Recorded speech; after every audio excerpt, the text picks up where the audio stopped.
बहुनाम जन्मनामंते ज्ञानवान माम प्रपद्यते वासुदेव सर्वम इति स महात्मा.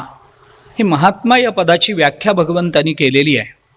अनेक जन्माच्या शेवटी ब्रह्मज्ञान होऊन तरीही जो भगवंताला शरण जातो, कारण भगवंतांनी ज्ञानवान एवढं सांगून भगवान थांबले नाहीत, तर माम प्रपद्यते हा शब्द भगवंतांनी विशेषत्वाने वापरलेला आहे. त्यामुळे शरणागती ज्ञान असूनही जो भगवंताची शरणागती स्वीकारतो स महात्मा, असा तो महात्मा आहे असं भगवंताचं म्हणणं आहे. आणि ज्ञानोबारायांनी त्याला अनुसरूनच खाली म्हणत असताना म्हणोनी भक्ता माझी रावो ज्ञानिया तोची असे शब्द वापरलेत. त्या अनुषंगाने आपण बोलतो आहोत. कालपर्यंत थोडासा स महात्मा सुदुर्लभा या पदाचा विचार आपण केला की महात्मा दुर्लभ आहे. हा दुर्लभ आहे म्हणजे कोणत्या अर्थाने दुर्लभ आहे? कारण वस्तूची दुर्लभता देशकाल व्यक्ती परिच्छेदाने सिद्ध होऊ शकते आणि बऱ्याच वेळेला ती होतेही. एकच वस्तू एका कालामध्ये सुलभ वाटत असली तरी ती अन्य कालामध्ये दुर्लभ असते. एका व्यक्तीकरता ते सुलभ असलं तरी अन्य व्यक्तीकरता ते दुर्लभ असू शकतं. आणि एका देशामध्ये जे सुलभ असतं ते अन्य देशामध्ये कदाचित दुर्लभ असू शकतं. तर ही व्यक्तिकाल देशकाल आणि व्यक्ती परिच्छेदानं असणारी दुर्लभता हीच महात्म्यांच्या आणि संतांच्या बाबतीत लावायची आहे का? तर असा विचार न करता आपण त्याच्यामध्ये एक सूत्र असं पाहिलं होतं की हे संत जगताला दुर्लभ वाटतात कारण सर्व जगाला साधारणपणानं उपाधीवरून परिचय करून घेण्याची सवय असते. आणि ती उपाधी जोपर्यंत लावली जात नाही किंवा त्या उपाधीच्या संबंधानं जोपर्यंत परिचय होत नाही तोपर्यंत त्याला परिचय म्हटलं जात नाही जगतामध्ये. खऱ्या अर्थाने मी ओळखलं, कशावरून ओळखलं तर अमक्या उपाधीवरून ओळखलं असं चिंतन जगतामध्ये केलं जातं. पण निरुपाधिक परिचय होणं हे जास्त महत्त्वाचं असतं. उपाधीवरून केला गेलेला परिचय कदाचित उपाधीच्या संबंधानं असल्यामुळे, कारण वेदांतामध्ये कोणताही उपाधी नित्य नाही आहे, कोणताही उपाधी शाश्वत नाही आहे, कोणताही उपाधी त्या स्वरूपाचं एक लक्षण उपलक्षण म्हणून स्वीकारला जात नाही. त्यामुळे उपाधी आहे म्हणल्यानंतर ती कधीतरी गळून पडणार. उपाधी आहे म्हणल्यानंतर त्याच्यापेक्षा ज्याला उपाधी लागलेली आहे असा जो आहे तो त्याच्यापेक्षा वेगळा राहणार आहे कोणीतरी. त्यामुळे त्याला वेदांतातले शब्द पारिभाषिक शब्द मी आत्ता वापरत नाही, पण त्याला वेदांतामध्ये उपहित असं म्हणतात. ज्याला उपाधी लागली त्याला उपहित असा शब्द वापरला जातो. त्यामुळे उपाधी ज्याला लागली तो उपहित, तो सुद्धा उपाधीने ग्रस्त फार काळ असत नाही. ती उपाधी कधी ना कधीतरी गळून पडते. ती स्वभावतः तरी गळून पडते, अन्य काही कारणाने गळून पडते. एखादा मनुष्य आहे, श्रीमंत आहे, दातृत्व आहे त्याच्या ठिकाणी, म्हणून दाता अशी पदवी त्याला दिली जाते. अरे फार मोठा दाता आहे हा, आलेल्या माणसाला रिकाम्या हाताने परत पाठवत नाही. हे दातृत्व ही त्याची उपाधी आहे. कालांतराने जेव्हा त्याची संपन्नता जाऊन प्रारब्धवशात त्याला दारिद्र्य येईल तर त्याचं दातृत्व ही त्या दारिद्र्यामध्ये निघून जाईल ना. मग ते जे त्याचं दातृत्व ही जी उपाधी त्याला लागली ती उपाधी ही कालांतराने प्रारब्धवशात प्रसंगवशात बऱ्याच वेळेला गळून पडत असते. त्यामुळे अशा जो उपहित म्हणून उपाधी लागलेला उपहित, आणि अशी उपाधी जेव्हा निवृत्त होऊन जाते, उपाधी जेव्हा बाजूला पडते तेव्हा उपहित शिल्लक राहतो का? तर वेदांतांनी थोडंसं अवघड बोलायचं झालं तर वेदांतांनी त्याच्यासाठी असं म्हटलंय की उपाधी गेल्यानंतर उपहित नष्ट होत नाही, पण त्याचा उपहितत्व हा धर्म निवृत्त होत असतो. त्यामुळे त्याला उपहित असं म्हणता येत नाही. आता हे अवघड आहे याची मला कल्पना आहे, पण त्याच्याकरता काही उदाहरणं वेदांतांनी दिली आहेत. आता मला तिकडे जायचं नाही आहे खरं म्हणजे, परंतु ते महात्म्य दुर्लभ का?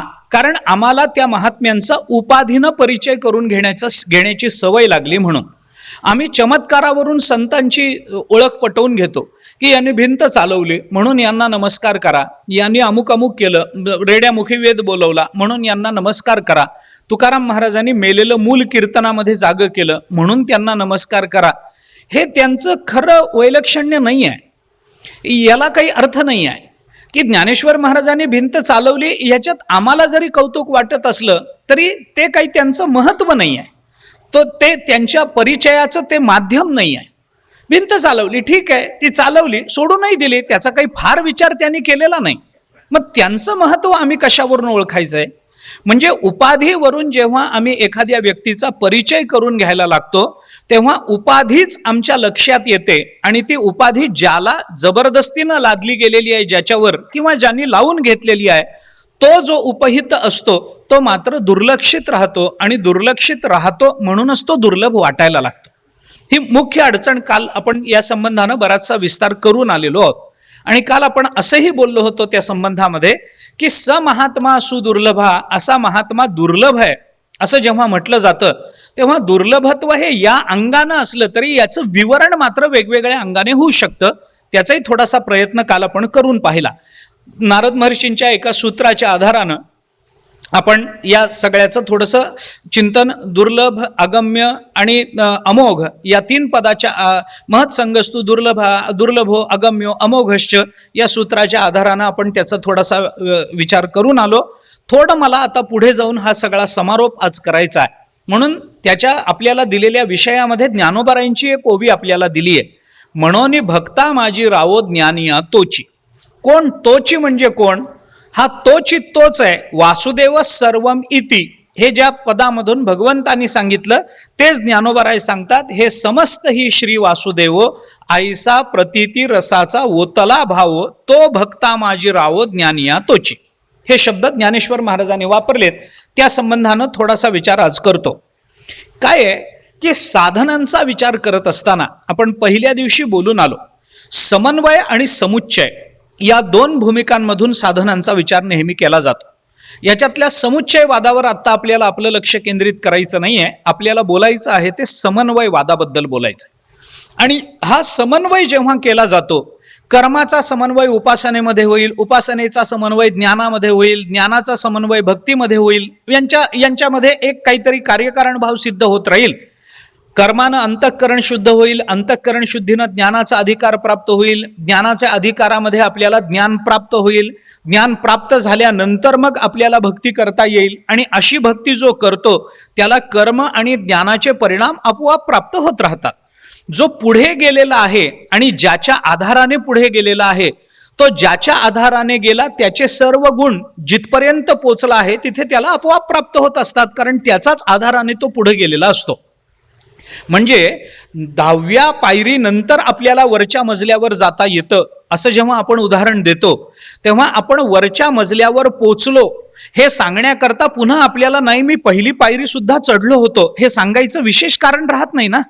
एकदा मी वरच्या मजल्या 10वी पायरी चढून गेलो हे सांगितल्यानंतर पुन्हा मी पहिली पायरी चढलो होतो, मग मी दुसरी चढलो, मग मी तिसरी चढलो असं सांगायची गरज नाही. मी 10वी चढलो याचाच अर्थ मी पहिली, दुसरी, तिसरी, चौथी हे चढतच वर गेलेलो आहे. तसं तो भक्ता माझी राव आहे म्हणल्यानंतर तो ज्ञानी आहेच आहे, तो कर्मयोगी आहेच आहे, तो योगी आहेच आहे हे लक्षात घेतलं पाहिजे. कारण या सगळ्या साधनांचा समन्वय करतच त्याला आपलं भक्तपण सिद्ध करावं लागलेलं आहे किंवा तो भक्त झालेला आहे. म्हणून या समन्वयाचा एक विचार आपण पहिल्या दिवशी या संबंधानं करून आलो होतो. आज जे बोलायचं आहे मला ते थोडंसं ज्ञान आणि भक्ती या 2च साधनांच्या संबंधानं बोलायचं आहे. मला आता कर्म आणि योग ही 2 साधनं बाजूला ठेवायची आहेत.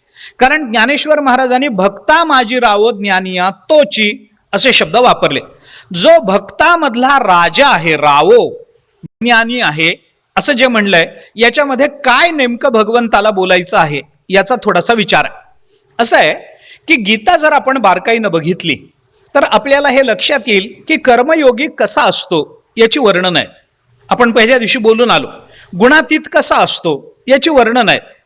स्थितप्रज्ञ कसा असतो त्याची वर्णन आहेत. असा तू स्थितप्रज्ञ तू ओळखून घे असं भगवंतानी म्हणलंय. म्हणजे त्याची काही लक्षणं दिलेली आहेत. जसं योग्याची काही लक्षणं दिलेली आहेत, ज्ञानाची काही लक्षणं दिलेली आहेत, भक्ताची लक्षणं दिलेली आहेत.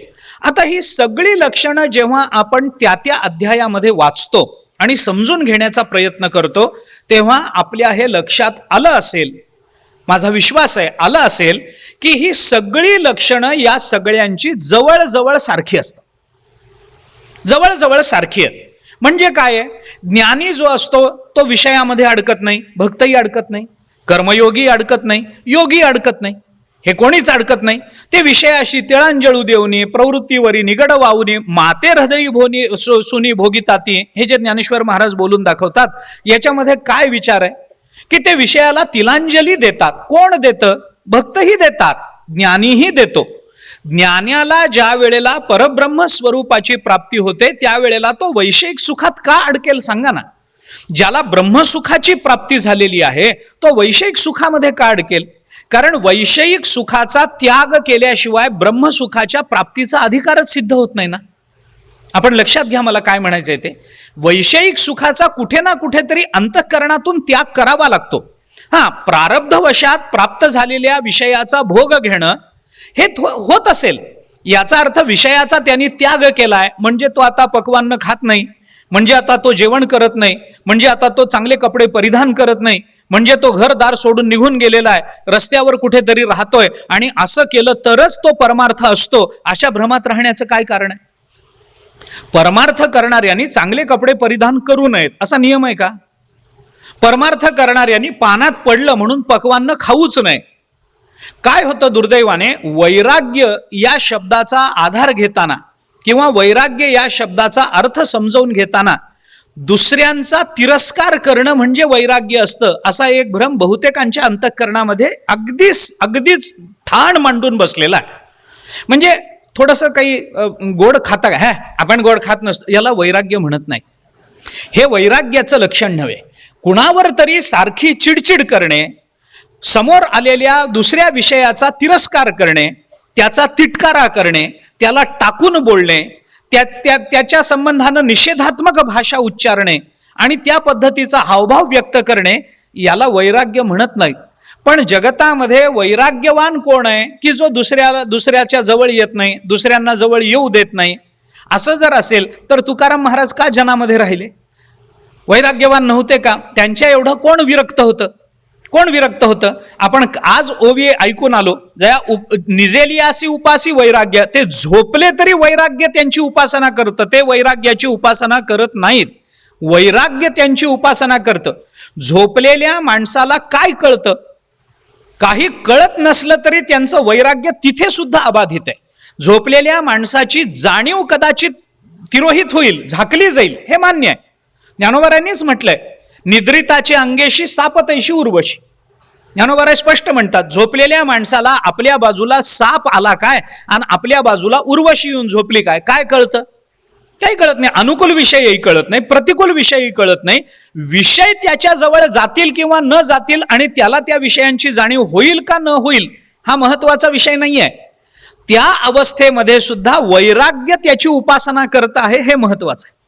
तो झोपला असला तरी आपल्याला एक दृष्टांत त्या निमित्तानं जर सांगायचा झाला तर रामकृष्ण परमहंसांच्या चरित्रामध्ये असं उदाहरण आपल्याला दिसून येतं. रामकृष्ण परमहंस आजारी होते. एक व्यक्ती त्यांना भेटण्याकरता आली. आजारी होते, दरवाजा लावलेला होता, आतमध्ये विश्रांती घेत होते. त्यांच्या दारावर थांबलेल्या त्यांच्या एका भक्तांनी आलेल्या माणसाला असं सांगितलं की आता ते औषध घेऊन विश्रांती घेत आहेत, तुम्ही ते आत जाऊ नका, त्यांना विक्षेप आणू नका, त्यांची विश्रांती चालू आहे, त्यांना विश्रांती घेऊ देत, त्यांची प्रकृती बरी नाही आहे.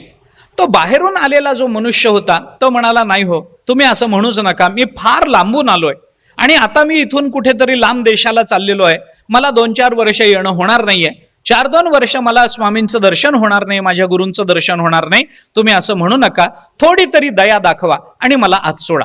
त्यांनी सांगितलं, नाही, वैद्याने आम्हाला स्पष्ट सांगितलंय की यांना कुणालाही भेटू देऊ नका, यांना विश्रांती घेऊ द्या, कारण तुम्ही भेटलात की ते काहीतरी चौकशी करतील, काहीतरी तुमची चौकशी केली, तुम्ही तुमचं दुःख सांगाल, कारण माणसाला दुःख सांगण्यात जेवढा आनंद आहे तेवढा सुख सांगण्यात नसतो, त्यामुळे तुम्ही काहीतरी दुःख सांगाल, त्यामुळे त्यांचं अंतःकरण पुन्हा पिळवटून निघेल, त्याबद्दल ते विचार करत राहतील, त्यांच्या मनाला स्वस्थता लाभणार नाही.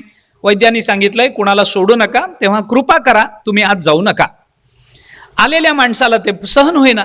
तो म्हणतो, नाही, मी नुसतं जाऊन बघून येतो, मला आत सोडा, मी फार लांबून आलोय, त्यांचं काही का होईना, माझं चांगलं होणं महत्वाचं आहे, ते माझे गुरु आहेत, त्यामुळे त्यांनी संपावं पण माझं भलं करावं, कारण ते गुरु आहेत आणि मी शिष्य आहे, त्यामुळे शिष्याचं कर्तव्य एवढंच असतं की गुरुला काहीही झालं तरी बेहत्तर, पण आपलं फल आपण पदरात पाडून घेतलं पाहिजे. तो म्हणाला, नाही, असं करू नका, मला आत सोडा. तो दारावर उभा असलेला जो भक्त होता तो काही आत सोडायला तयार नाही. याने पुष्कळ मिनतवाऱ्या केल्या, पुष्कळ त्याला काही सांगितलं, तर मला सोडा, काही करा, मी तुमच्या पाया पडतो. तो म्हणाला, कुणाच्याच पाया पडू नका. त्याने पुष्कळ प्रयत्न केले पण तो आत सोडायला तयार नाही. शेवटी हा बाहेरून आलेला तो म्हणाला, मी खूप लांबून आलोय आणि आत्ता एवढाच वेळ माझ्या जवळ आहे, मला जर आत्ता दर्शन नाही झालं तर 4-2 वर्षात मी जगेन का नाही मला माहिती नाही, मला दर्शन घेऊन द्या.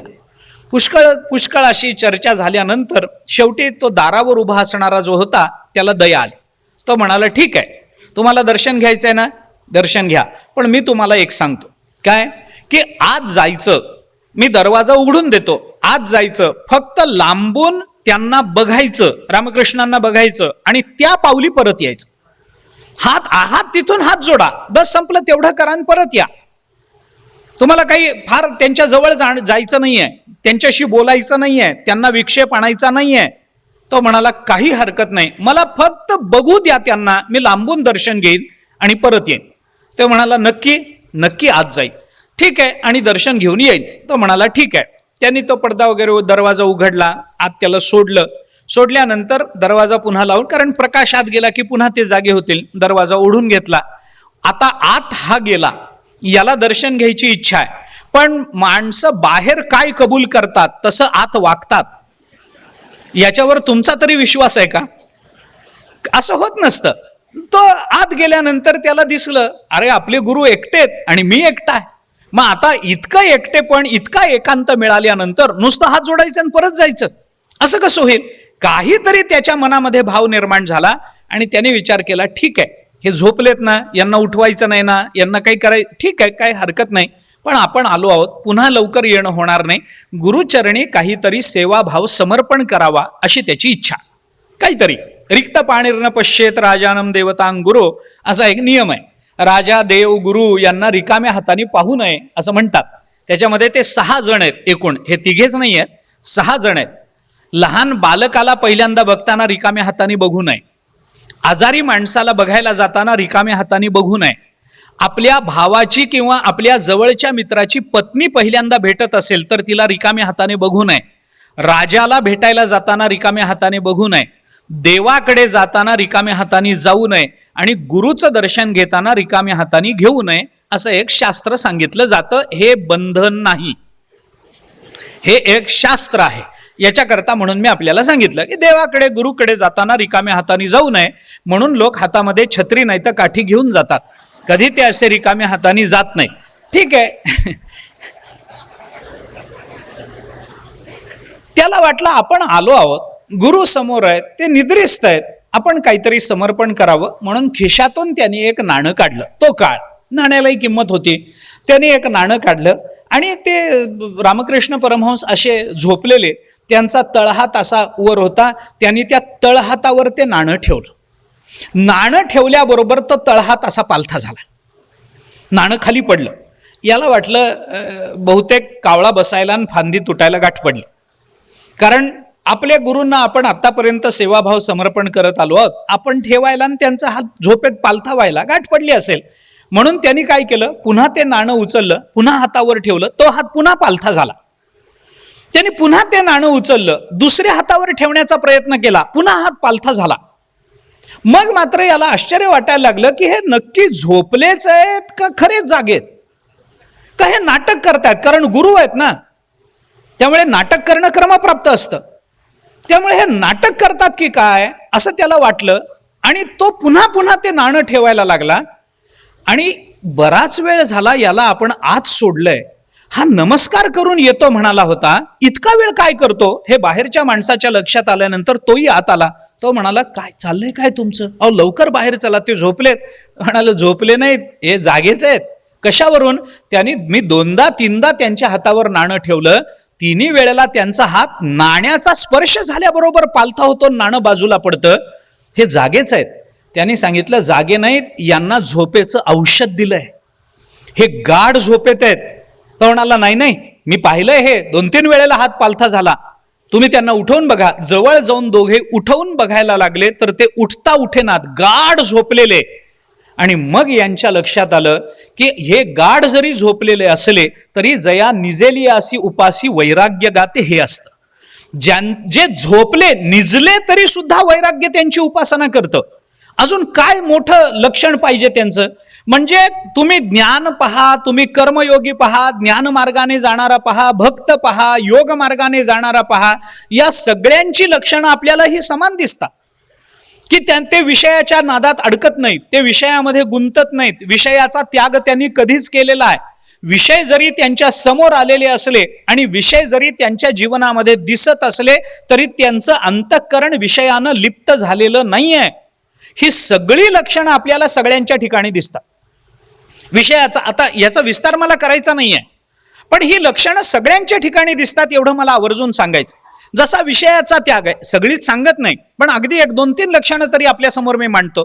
जसा विषयाचा त्याग सगळ्यांच्या ठिकाणी समान दिसतो, तसंच दुसरं एक लक्षण सगळ्यांच्या ठिकाणी समान दिसतं. तो ज्ञानी असो, तो कर्मयोगी असो, तो भक्त असो अथवा तो योगी असो, कोणतं लक्षण दिसतं? सगळ्यांचं चित्त सुखदुःखाच्या प्रसंगामध्ये समतोल राहत असतं.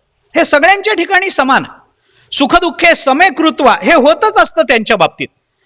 त्यांना असं काही नाही की ज्ञानी आहे म्हणल्यानंतर फक्त सुखाकडेच बघतो, दुःख आलं की त्याला वाईट वाटतं. नाही, त्याच्या जीवनामध्ये सुख येवो अथवा दुःख येवो, तो दोन्ही बाबतीत अंतःकरणाची त्याची अवस्था समान आहे. सुख भोगतानाही तो त्याच अवस्थेमध्ये भोगतो आहे आणि दुःख भोगतानाही तो त्याच अवस्थेमध्ये भोगतो आहे. त्याच्या समोर वाईट विषय आला तरी त्याच्या चित्तामध्ये विकार उमटत नाहीत आणि त्याच्या जीवनामध्ये अत्यंत अनुकूल विषय आला तरी त्याच्या जीवनामध्ये उल्हास निर्माण होत नाही, कारण विषयाची अनुकूलता प्रतिकूलता त्याला कळालेली आहे. विषयाचं मिथ्यात्व त्याच्या लक्षात आलेलं आहे, विषयाची नश्वरता त्याच्या लक्षात आलेली आहे आणि नश्वर सुखाचा त्याग त्यांनी केलेला असल्यामुळे, शाश्वत सुखाचा बोध त्याला झालेला असल्यामुळे तो कोणत्याही परिस्थितीमध्ये त्याचं अंतःकरण दोलायमान होत नाही. ते चांगलं असो अथवा वाईट असो. आपण रामचंद्र प्रभूंचं जीवनचरित्र रामायणातलं पहा. रामायणानेच म्हटलंय म्हणून मी आपल्याला सांगतो. रामचंद्र प्रभूंना आदल्या दिवशी असं सांगितलं की उद्या तुम्हाला राज्याभिषेक, आणि दुसऱ्या दिवशी सकाळी उठल्यानंतर त्यांना असं सांगण्यात आलं की तुम्हाला राज्याभिषेक होणार नाही, तुम्हाला 14 वर्ष वनवासाला जावं लागणार आहे. आपल्याला सोन्याच्या सिंहासनावर बसवणार आहेत हे ऐकताना आणि आपल्याला सोन्याचं सिंहासन नाही, राज्याचा त्याग करून 14 वर्ष अरण्यात राहावं लागणार आहे हे ऐकताना दोन्ही वेळेला रामचंद्र प्रभूंचं अंतःकरण एकच होतं, त्याच्यामध्ये विकल्प नाही निर्माण झाला. हे जर आपल्या बाबतीत झालं असतं तर प्रतिकूल विषय समोर आला, मनामध्ये विकार निर्माण होत नाहीत.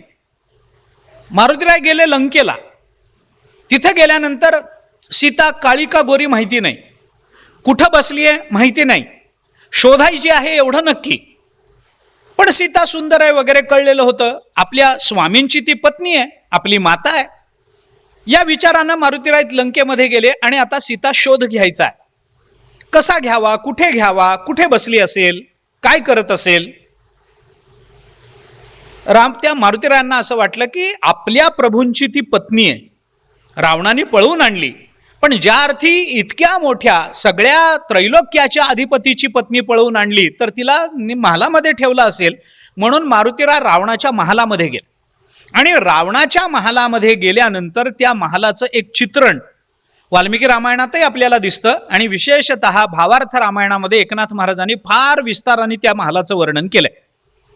तिथे आज जाऊन बघतात तर त्या मारुतीरायांना असं दिसलं की रावणाच्या सगळ्या स्त्रिया तिथं उघड्या वाघड्या पडलेल्या आहेत, त्यांना आपल्या अंगावरच्या वस्त्राचं भान नाहीये. बरं, सगळ्या स्त्रिया दिसायला अत्यंत सुंदर आहेत, त्यांना कपड्याचं भान नाहीये, त्यांना आचाराचं भान नाहीये, उन्मत्त झालेल्या आहेत, कामासक्त झालेल्या त्या सगळ्या स्त्रिया मारुतीरायांनी बघितल्यानंतर त्यांच्या लक्षात आलं की आपल्या मातोश्री इथं राहणं शक्य नाही. मग अजून अंतरंगामध्ये गेल्यानंतर तिथे मंदोदरी दिसली, मंदोदरीला सीता समजले, ते नाही आहे हे कळल्यानंतर पुन्हा बाहेर आले, पुन्हा ते सगळं सीतेचा शोध घेतला. मग त्याला मारुतीरायांना हे कुणी सांगितलं नाही, पण एकनाथ महाराजांनी मारुतीरायांना असं सांगितलं होतं. एकनाथ महाराजांनी असं म्हटलंय, सीता ओळखण्याची खूण काय आहे, ही सीता आहे, हे सीता इथे आहे, हे कसं ओळखायचं.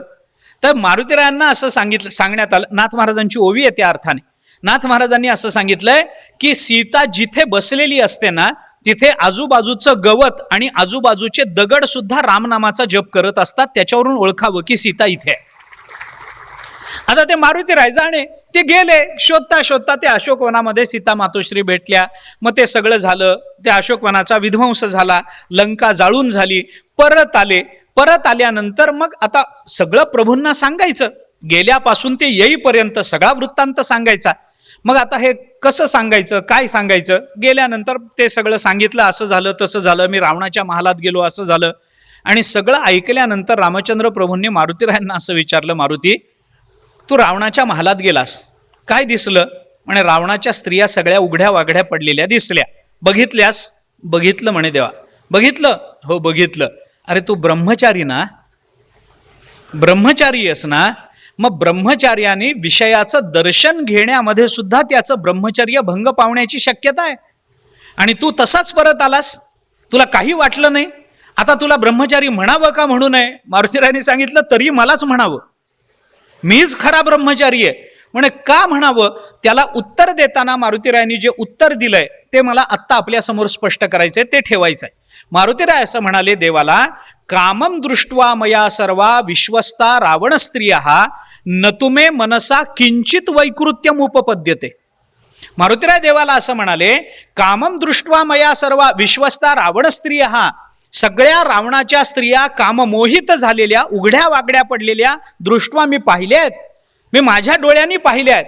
पण असं बघून सुद्धा न तुमे मनसा किंचित वैकृत्यम उपपद्यते, माझ्या मनामध्ये किंचित सुद्धा विकार उत्पन्न झाला नाही, म्हणून मीच खरा ब्रह्मचारी. आयुष्यामध्ये आलेल्या प्रतिकूल परिस्थितीमध्ये माणसाच्या चित्ताची अवस्था आणि जीवनामध्ये आलेल्या अनुकूल परिस्थितीमध्ये माणसाच्या चित्ताची अवस्था समान राहू शकत नाही. कारण आपल्याला अनुकूलतेची अपेक्षा आहे, आपल्याला प्रतिकूलतेचा त्याग करायचा आहे. पण अनुकूलता आणि प्रतिकूलता हे शेवटी द्वंद्व आहे आणि या द्वंद्वाच्या पलीकडे आपल्याला पोचायचं आहे. याचं भान जोपर्यंत माणसाला राहत नाही तोपर्यंत अनुकूल आणि प्रतिकूल हे विषय आपल्या चित्तामध्ये व्यग्रता निर्माण करणारे असतातच, हे लक्षात ठेवलं पाहिजे. सगळ्या वेदांताने हे चिंतन केलंय, भक्तिशास्त्रानेही हे चिंतन केलंय, नाही असं नाही. मी कशा करता आपल्याला हे सांगतो, माझा मुद्दा असा मला मांडायचा आहे की ज्ञानी असो अथवा भक्त असो, त्यांची जी लक्षणं गीतेने भगवन मुखातून सांगितलेली आहेत ती सगळी लक्षणं जवळजवळ सारखीच असतात. त्यांना विषयामध्ये काही गम्य वाटत नाही, विषय भोगावा वाटत नाही, विषयाची अनासक्ती निर्माण झालेली असते, त्यांच्याकडून विषयाचा अंतःकरणपूर्वक त्याग झालेला असतो. विषय जरी त्यांनी भोगला तरी त्या विषयामध्ये त्यांना स्वारस्य नसतं. तुकाराम महाराज म्हणतात ना, काय खातो आम्ही कासया सांगाते, कैसे हे लागते नेणोमुखी. तुकाराम महाराज म्हणतात आम्ही कशाबरोबर काय खातो आणि ते मुखाला कसं लागतं हे आम्हाला कळत नाही. पण हे म्हणणारे तुकाराम महाराज आम्ही काहीतरी खातो हे कबूल करतात की नाही? म्हणजे कसं लागतं हा नंतरचा प्रश्न आहे, पण खातो ना आम्ही. का खातो? कारण अन्न मान धन हे तो प्रारब्धाधीन म्हणून. प्रारब्धवशात प्राप्त झालेल्या विषयाचा भोग घेणं माणसाला बंधनकारक आहेच आहे, कारण कर्माचा नियमच तसा आहे. परंतु भोग घेताना भोगासक्त राहणं वेगळं आणि भोग घेताना सुद्धा साक्षी भावानं भोग घेणं वेगळं. ज्ञानी महात्मा ज्या वेळेला विषयाचा भोग घेतो, जनक राजे एवढे मोठे ब्रह्मज्ञानी आहेत, त्यांच्या एवढा ज्ञानी कोण आहे? जनक राजांची परंपरा जर आपण पाहिली तर असं आहे, आपल्याला एकच जनक माहिती आहेत, सीतेला जन्म देणार, तेवढे एकच. पण नियम असा नाहीये पुराणांचा. पुराणांनी असं सांगितलंय की जो जो मिथिलेचा राजा असतो तो प्रत्येक राजा जनकच असतो, त्याला जनक हेच नाव आहे. आणि ते सगळे जो जो जनक असतो, जो जो मिथिलेचा राजा असतो तो मुक्त होतोच होतो, असा नियमच आहे. त्यामुळे मागच्या एकूण 42,000 जनकांची एक यादी पुराणामध्ये आली. नाही एवढी नावं दिली नाहीत, कारण नाव एकच राहणार आहे, जनक. पण संख्या सांगताना असं सांगितलंय की मिथिलेवर राज्य करणाऱ्या 42,000 पिढ्या सगळ्याच्या सगळ्या जीवनमुक्त आहेत. काय ताकद असेल बघा ना. हे जनक राजे ब्रह्मज्ञानी नाहीत का? आहेत ना. अष्टावक्र मुनींनी केलेला उपदेश हा जनक राजा करता फार महत्वाचा आहे. आणि अष्टावक्र मुनींच्या कृपेने जनक राजांना ब्रह्मज्ञान प्राप्त झालं. आणि या जनकांनी शुकाचार्यांना ज्ञान दिल्याचं वर्णन आहे. आपल्याला रामायणातही दिसतं, भावार्थ रामायणातही दिसतं, अन्यत्रही पुराणामध्ये आपल्याला ते दिसून येतं. शुकाचार्य आईच्या गर्भामध्ये 12 वर्ष राहिले, 12 वर्षानंतर बाहेर आले. व्यास महर्षी शुका करून मागे लागले. ते काही मागे बघायला तयार नाहीत.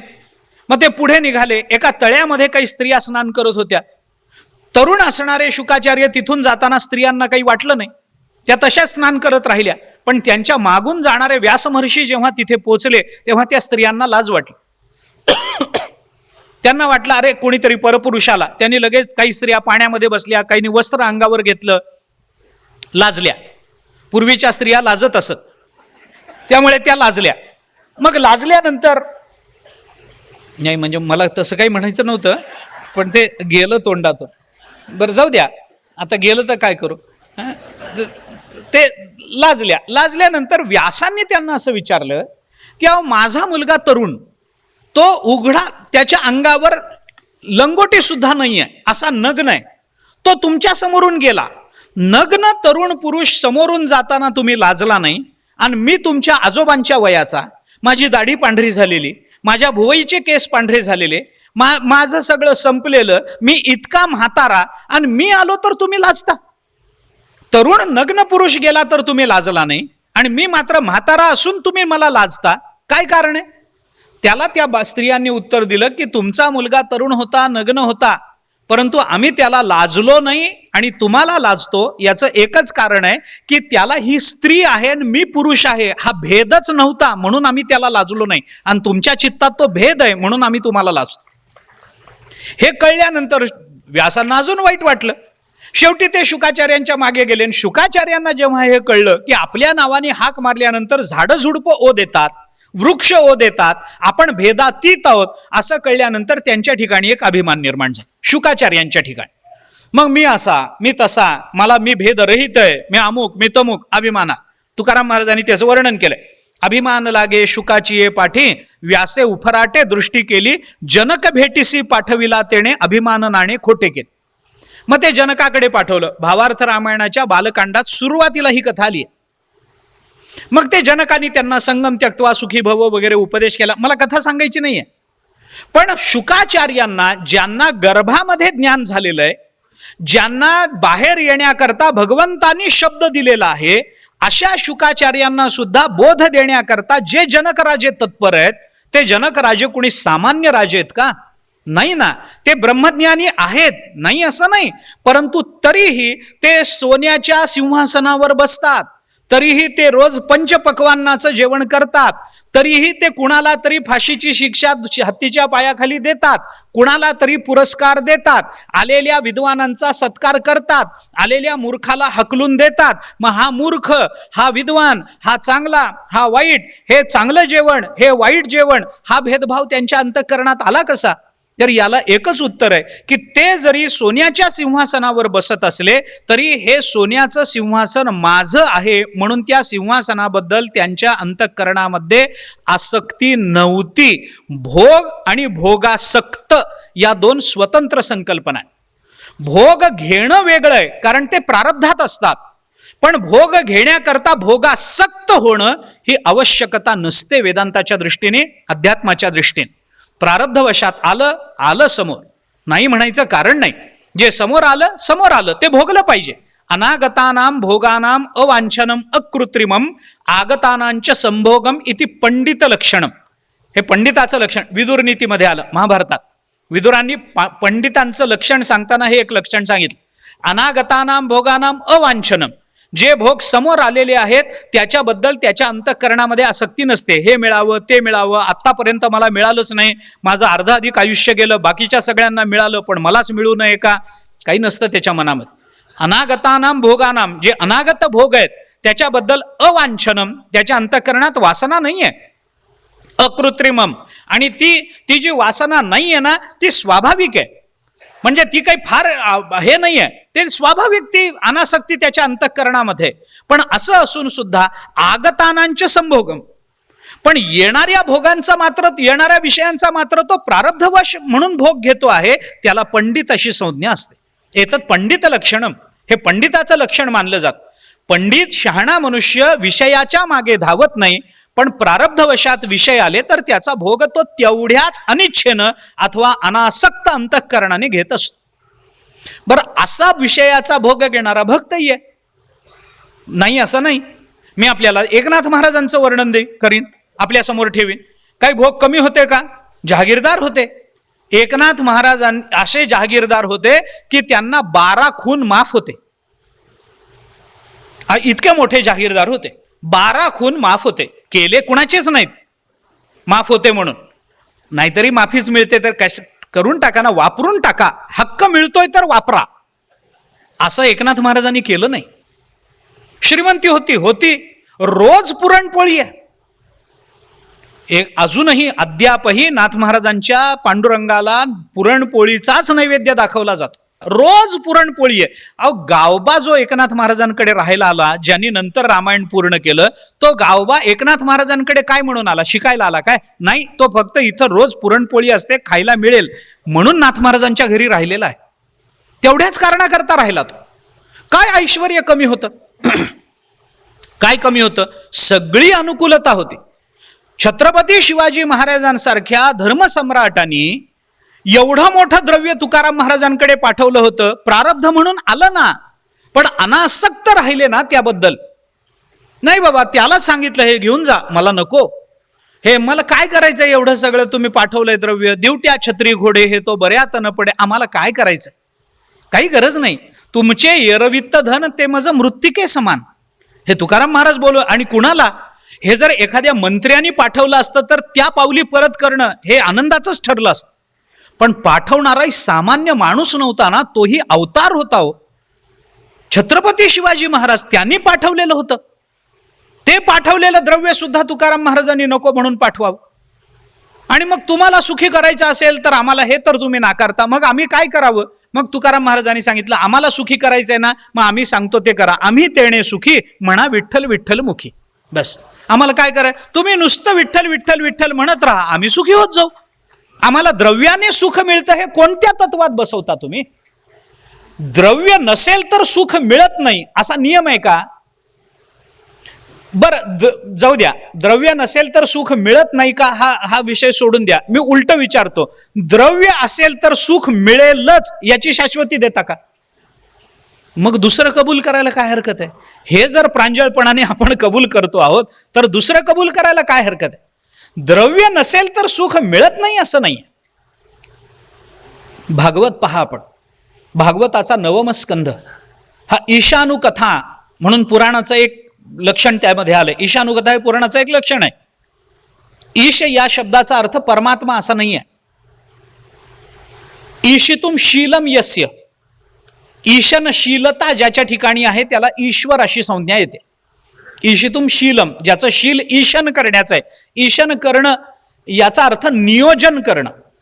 ज्याच्या ठिकाणी नियोजनाचं सामर्थ्य असतं त्याला ईश्वर असं म्हटलं जातं. ईश्वर शब्दाचा अर्थ सामान्यत्वानं असा आहे. आता ईशानुकथा म्हणजे कुणाच्या कथा आहेत? त्याच्यामध्ये राजांच्या कथा आहेत.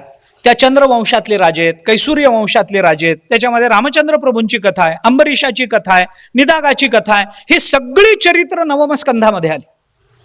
मला 9व स्कंध सांगायचं नाही, मला भागवत मुळीच सांगायचं नाही, पण मला त्याच्यातलं एक साधर्म्य आपल्या समोर ठेवायचं या सगळ्या चरित्रांमधलं. ते असं आहे की या सगळ्या चरित्रांमधले जे मोठमोठे राजे होते, भरतासारखा राजा, प्रल्हादासारखा राजा, ध्रुवासारखा राजा, ध्रुव बाळाला ते नंतर ते हे प्राप्त झालं, तिथून ते आले, परत आल्यानंतर ध्रुव बाळांनी 36,000 वर्ष राज्य केल्याचं वर्णन भागवतांनी केलं. भरताचं राज्य 1 कोटी वर्षाचं होतं असं भागवतांनी म्हटलं. आता 1 कोटी वर्ष राज्य केलं काय? 36,000 वर्ष राज्य केलं. इथं 5 वर्षाची मारामार आहे. बरं, जाऊ द्या, पण इतकी वर्ष राज्य करणारे हे राजे आपल्या आयुष्याच्या उत्तरार्धामध्ये आपलं सगळं राज्य पुढच्या पिढीच्या ताब्यामध्ये देऊन निर्मम अंतःकरणानं अरण्यामध्ये निघून गेले. हे आपण ऐकलंय का नाही? हे सगळे राजे केलं असेल कोट्यावधी वर्षाचं राज्य, हजारो वर्षाचं राज्य केलं असेल, पण एवढं राज्य करू नये, एका विशिष्ट क्षणी आपलं राज्य पुढच्या पिढीच्या हातात देऊन निर्मम अंतःकरणाने त्या राज्याचा सर्व संबंधाचा त्याग करून परमात्म प्राप्ती करता हे सगळे अरण्यामध्ये निघून गेले. आता याच्यातून आपण काहीच घ्यायचं नाही असं ठरवलंय का? इतक्या वर्षाचं राज्य एका क्षणात सोडून जाता येतं. फक्त निर्ममता अंतःकरणामध्ये निर्माण होणं आवश्यक असतं आणि ती निर्ममता निर्माण होण्याकरता विषयाच्या अनुकूल प्रतिकूलतेमध्ये न भूलता विषयाचं स्वरूप लक्षात येणं आवश्यक असतं. विषयाचा रंग फार आकर्षक असतो, पण विषयाचा स्वभाव कधीही आकर्षक नसतो. विषय आम्हाला भुलवतात, पण विषय आम्हाला सुख देऊ शकत नाहीत. ज्ञानोबारायांचं एक म्हणणं आहे, एक वचन आहे, मी मागेही बोललो असेल कदाचित, पण पुनरुक्ती झाली तर मला दोष देऊ नका कृपा करून. आत्ताच्या विषयाची ती आवश्यकता आहे. ज्ञानेश्वर महाराजांनी असं म्हटलंय, विषयाचे समसुख बेगडाची बाहुली, अभ्राची सावली जाईल रया. फार गोड शब्द वापरले. विषयाचं समसुख म्हणजे बेगडाची बाहुली आहे असं म्हटलंय. बेगडाची, आपल्याला बेगड माहिती आहे? बेगड माहिती असेल ना, चमकीचा कागद, त्याला बेगड म्हणतात. इकडे काय म्हणतात मला माहिती नाही, पण बेगडच म्हणत असावे, कारण सगळीकडे मराठीतला बेगड म्हणतात. त्या पूर्वीच्या काळी बेगडाच्या बाहुल्या केल्या जात असत. आताच्या बाहुल्या वेगळ्या आहेत, ते फारच दिसायला नीटस असतात. ते पूर्वी बेगडाच्या बाहुल्या त्या कशा करायच्या, तर शेण घ्यायचं, शेण, त्या शेणामध्ये थोडी चिकण माती मिसळायची, त्याच्यामध्ये थोडासा कापूस मिसळायचा आणि कापूस मिसळल्यानंतर तो जो एक लगदा तयार होतो तो थोडासा घट्ट करून त्याच्यापासून बाहुल्या बनवायच्या. आता पूर्वीच्या काळच्या बाहुल्यांना तसे हात पाय वगैरे काही नव्हते, काही नाही. त्या चिखलाचा एक असा गोळा करायचा, त्याच्यावर दुसरा एक छोटा गोळा ठेवायचा, संपली बाहुली. संपली बाहुली, संपली. खालून त्याला जरा चपटं करायचं, एक गोळा वर ठेवायचा, त्याच्यावर छोटा गोळा, छोटा गोळा म्हणजे तोंड, खालचा गोळा म्हणजे शरीर. त्या काळातल्या स्त्रियानुसार त्या काळातल्या बाहुल्या बनतात. सर्व जुन्या मातांना माझा साष्टांग नमस्कार आहे. पण मी फार जुनं सांगतोय ज्ञानोबारांच्या काळातलं, त्यामुळे 700 वर्षाचं इथं कोणी असेल असं वाटत नाही. ते काही नसतं, एक गोळा तो आणि त्याच्यावर एक छोटा गोळा. आणि हे गोळे, शेणाचे गोळे, हे ओले असताना त्याच्यावर बेगड चिकटवून टाकायचं. ओला असताना तो चिकटून जातो. मग त्याला चिकटवला की मग त्या बाहुल्यांना उन्हामध्ये वाळवायचं. वाळून त्या बाहुल्या वाळल्या की मग त्या कुठे जत्रा असेल, कुठे काही असेल तर तिथे विकायला ठेवायच्या. जत्रेमध्ये, गावागावी जत्रा असायच्या पूर्वी, त्या जत्रेमध्ये ती बाहुल्याची त्याची दुकानं असायची. त्या दुकानांमध्ये त्या बाहुल्या विकायला ठेवायच्या. ते तांबड्या, पिवळ्या, हिरव्या, निळ्या अशा चमचम करणाऱ्या, जगमग ते बेगडच लावलेला, चमकीचा कागद लावलेला, त्या चमचम चमचम करणाऱ्या बाहुल्या. आणि मग एखादा मुलगा आपल्या वडिलांबरोबर ती जत्रा बघायला गेला की मग ते बाहुल्या बघायच्या, बाबा मला बाहुली पाहिजे. बाप म्हणे, अरे काही नसतं त्याच्यामध्ये, ते काय उगीच 2 दिवसात फुटून जातं, त्याच्यापेक्षा तू खायला काहीतरी घे, तू वही घे, पेन्सिल घे, गोष्टीचं पुस्तक घे, कपडे घे तुला हवे असतील तर, अमुक घे, तमुक घे.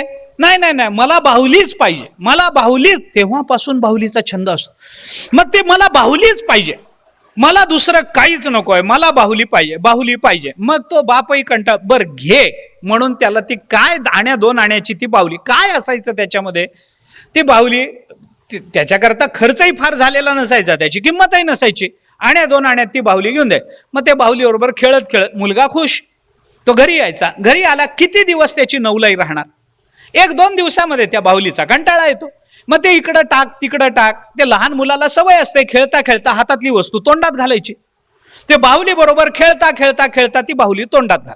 मग एकदा ते बाहुली तोंडात घालायला लागला की तोंडातली लाळ त्या बाहुलीला लागते आणि तोंडातली लाळ बाहुलीला लागली की वरचा बेगड जो असतो तो ओला होतो, निघून जातो आणि तोंडात काय जातं. ज्ञानेश्वर महाराज म्हणतात, विषयाचे समसुख बेगडाची बाहुली. विषयाचं सुख म्हणजे अशी बेगडाची बाहुली आहे, वरून तर चमचम चमचम करणारा चमकीचा कागद आहे, पण ज्या वेळेला तो कागद निघून जातो तेव्हा तोंडात फक्त शेणच जातं. हे विषयाचं समसुख असतं. ज्ञानेश्वर महाराजांनी केलेलं वर्णन आहे. मी हे कशा करता आपल्याला, विशेषेण सिनोती इति विषयः, जे विशेष रूपानं आपल्याला बांधून टाकतात त्याला विषय असं म्हणतात. हे विषयाचं स्वरूप ज्याला कळतं ना, तो विषय अनुकूल असो अथवा प्रतिकूल असो. आपण आता अशी कथा सांगितली जाते छत्रपतींच्या जीवनामध्ये की त्या कल्याणच्या सुभेदाराची सून समोर आली, मग छत्रपतींनी तिला असं सांगितलं, तिला आई म्हणून बघितलं. हे काय आहे सांगा ना. विषयाला जिंकल्याचा हा स्वभाव नाहीये का? नाहीये का? रंभा आली शुकाचार्यांच्या समोर. मागे मी बोललो असेल, शुकाचार्य तपाला बसले आणि रंभा आली. ते इंद्राने पाठवले. मी इंद्राची व्याख्या करतानाच कोणीही तपाला बसलं की ज्याच्या पोटात पहिल्यांदा दुखतं त्याचं नाव इंद्र. इंद्राची ही व्याख्याच आहे. त्यांनी रंभा पाठवली, ती नाचायला लागली. यांना काही फरक पडला नाही, हे तसेच. मग त्यांनी सांगितलं, ती रंभा जवळ आली, नाचायला लागली, काही डोळे उघडेनात. मग जवळ गेली, अजून जास्त जवळ जाऊन मग आवाज आल्यानंतर ते समाधीतून व्युत्थान दशा आली, बाहेर डोळे उघडले. मग रंभेने सांगितलं, काय करता? ते म्हणाले, काय करतो म्हणजे तप करतो, भगवंताचं चिंतन करतो. म्हणे वय काय? म्हणे 12 वर्षाचं वय. इतक्या तारुण्यात कुठं परमार्थ असतो का? परमार्थ कधी करायचा असतो? तुम्हाला विचारतोय, परमार्थ कधी करायचा असतो? शेवटी रिटायर झाल्यानंतर करण्याच्या गोष्टी आहेत या. तुम्ही तरुण आहात, हे काय तप करत बसलाय? मग हे बघा, मी रंभा आहे, मी स्वतःहून तुमच्याकडे आली आहे, माझा भोग तुम्ही घ्यावा अशी माझी इच्छा आहे. हे काय करत बसला? मी स्वतःहून तुमच्याकडे आली आहे, भोग घ्या. त्यांनी सांगितलं, नाही घेणार, मी बघितलंय काय भोग घ्यायचा आहे, मला नको, मला आसक्तीच नाही विषयाची. ते म्हणाले, अहो मी अप्सरा आहे, सहसा कुणाला मिळत नाही, स्वर्गात राहणारी आहे, स्वर्गांगना आहे, माझा भोग, मी स्वतः तुमच्याकडे आलेली आहे, माझा भोग घ्यायला, माझ्याबरोबर संसार करायला तुम्हाला काय अडचण आहे? ते म्हणाले, काय म्हणून तुझा संसार करून तुझा भोग घेऊ? अगं स्त्रीच्या शरीरामध्ये आत काय असतं हे 12 वर्ष पोटात राहून बघितलंय ना मी, आतून काय असतं ते. मी काय म्हणून या शरीराची आसक्ती धरू? सगळं आतमध्ये काय आहे? मांस, मळ, मूत्र हेच आहे ना आतमध्ये सगळं भरलेलं. मांस पांचाली काय असतो, यंत्र लोलेंग पंजिरे, स्नायू अस्थि ग्रंथी शालिन्या स्त्रिया किमिव शोभनम. काय शोभिवंत आहे? कातड चांगलं नाहीये, रक्त चांगलं नाहीये, मांस आहे शरीरामध्ये, पोटात गेलं तर आतमध्ये सगळं मलमूत्र भरलेलं आहे, आतडे भरलेले आहेत, हाडांनी भरलेलं हे शरीर आहे. काय त्याच्या सौंदर्याची आसक्ती निर्माण होणार आहे? काय म्हणून? ती म्हणाली, त्या भ्रमात राहू नका. तुमची आई लौकिक होती म्हणून तिच्या पोटात हे होतं, आमच्या पोटात हे नसतं. आम्ही स्वर्गातले अप्सरा आहोत.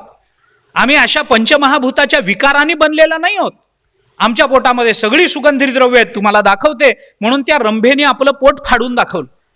त्या पोटामधून सगळी सुगंध द्रव्य बाहेर पडली, असा आसमंतामध्ये सुगंध पसरला. आणि मग रंभेने सांगितलं, हे माझं शरीर आहे, म्हणून या शरीराचा भोग घ्या म्हणते मी तुम्हाला.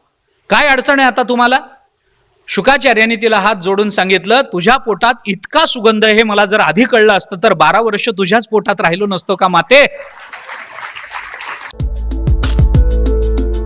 जिथे संपदेला असे थोर मान, जणू वैभवाचे सजे शिल्प छान.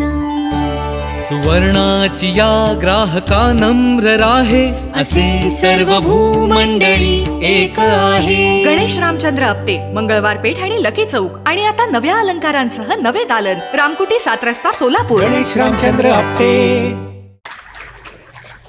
काय भूमिका आहेत विचार करा ना.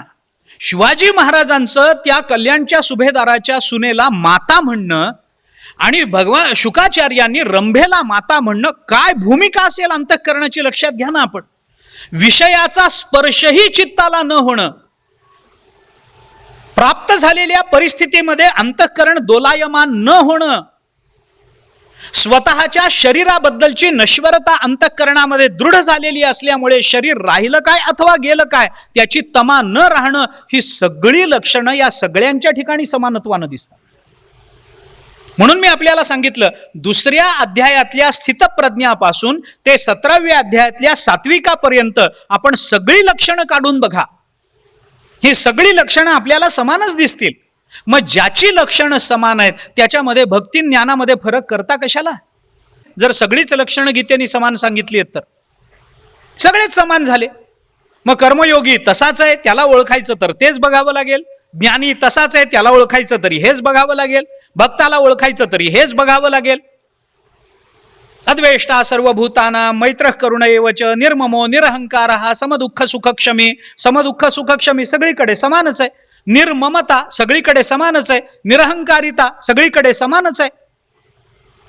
कर्मयोगी कर्म करताना काय अहंकाराने कर्म करतो?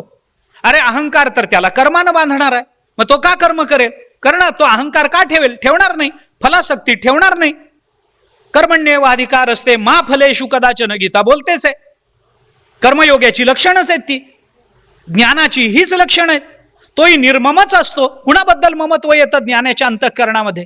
हे माझं, हे तुझं, हे कुणा ज्ञानाच्या अंत. ज्याला ब्रह्मज्ञान झालं त्याला काय माझं काय परक? त्याला सर्व पदार्थांच्या ठिकाणी एक परब्रह्माचं दर्शन होतं. त्याला दुसरं काही दिसत नाही. तो कोणी कसाही असो. 5व्या अध्यायातच गीतेने आपल्याला त्याचा विचार बोलून दाखवला. त्याला काही दिसो, वेदवेत्ता ब्राह्मण दिसो, त्याला कुत्र दिसो, त्याला हत्ती दिसो, त्याला गाय दिसो, त्याला चांडाल दिसो, त्याची बुद्धी सर्वांच्या ठिकाणी समान आहे. तो सगळ्यांना समानत्वाने पाहतोय. हा माझा, हा परका, ही भूमिका त्याच्या ठिकाणी नाहीये. कारण तो स्वरूप बघतो ना त्याच्याकडे. तो बघताना त्याच्याकडे स्वरूप म्हणून बघतो, व्यक्ती म्हणून बघत नाहीये ना. कारण त्याला ब्रह्मज्ञान आहे. त्याला त्याच्यामध्ये स्वारस्य नाहीये. आत्मस्वरूपाची ज्याला प्राप्ती झाली, तो जे जे दृष्टी दिसे ते ते हरिरूप. एकनाथ महाराजांच्या हरिपाठात पूजा ध्यान जप त्यासी नाही. जे जे त्याच्या दृष्टीला पडतं ते परब्रह्म म्हणूनच पडतं. ऐसा ज्याचा अनुभव विश्वदेव सत्यत्वे, देवतया जवळी असे पापनासे दर. तुकाराम महाराजांचं वचन. ज्ञानोबा राय तेच बोलून दाखवतात. अशी कितीतरी प्रमाणं आपल्याला देता येतील की तो जेव्हा त्या पदार्थाकडे पाहतो तेव्हा तो पदार्थ त्याला पदार्थ म्हणून न दिसता स्वतःचं स्वरूप म्हणून दिसायला लागतो. आत्मत्वे वेठीला होये तो जया तया दृश्या ते पाहे, ते दृश्य दृष्टेपणेसी होत जाये तयाचे चिरूप. ज्ञानेश्वर महाराज 18व्या अध्यायामध्ये म्हणतात, त्या दृष्ट्याला दृश्य पदार्थ स्वतःचं स्वरूप म्हणून दिसतो.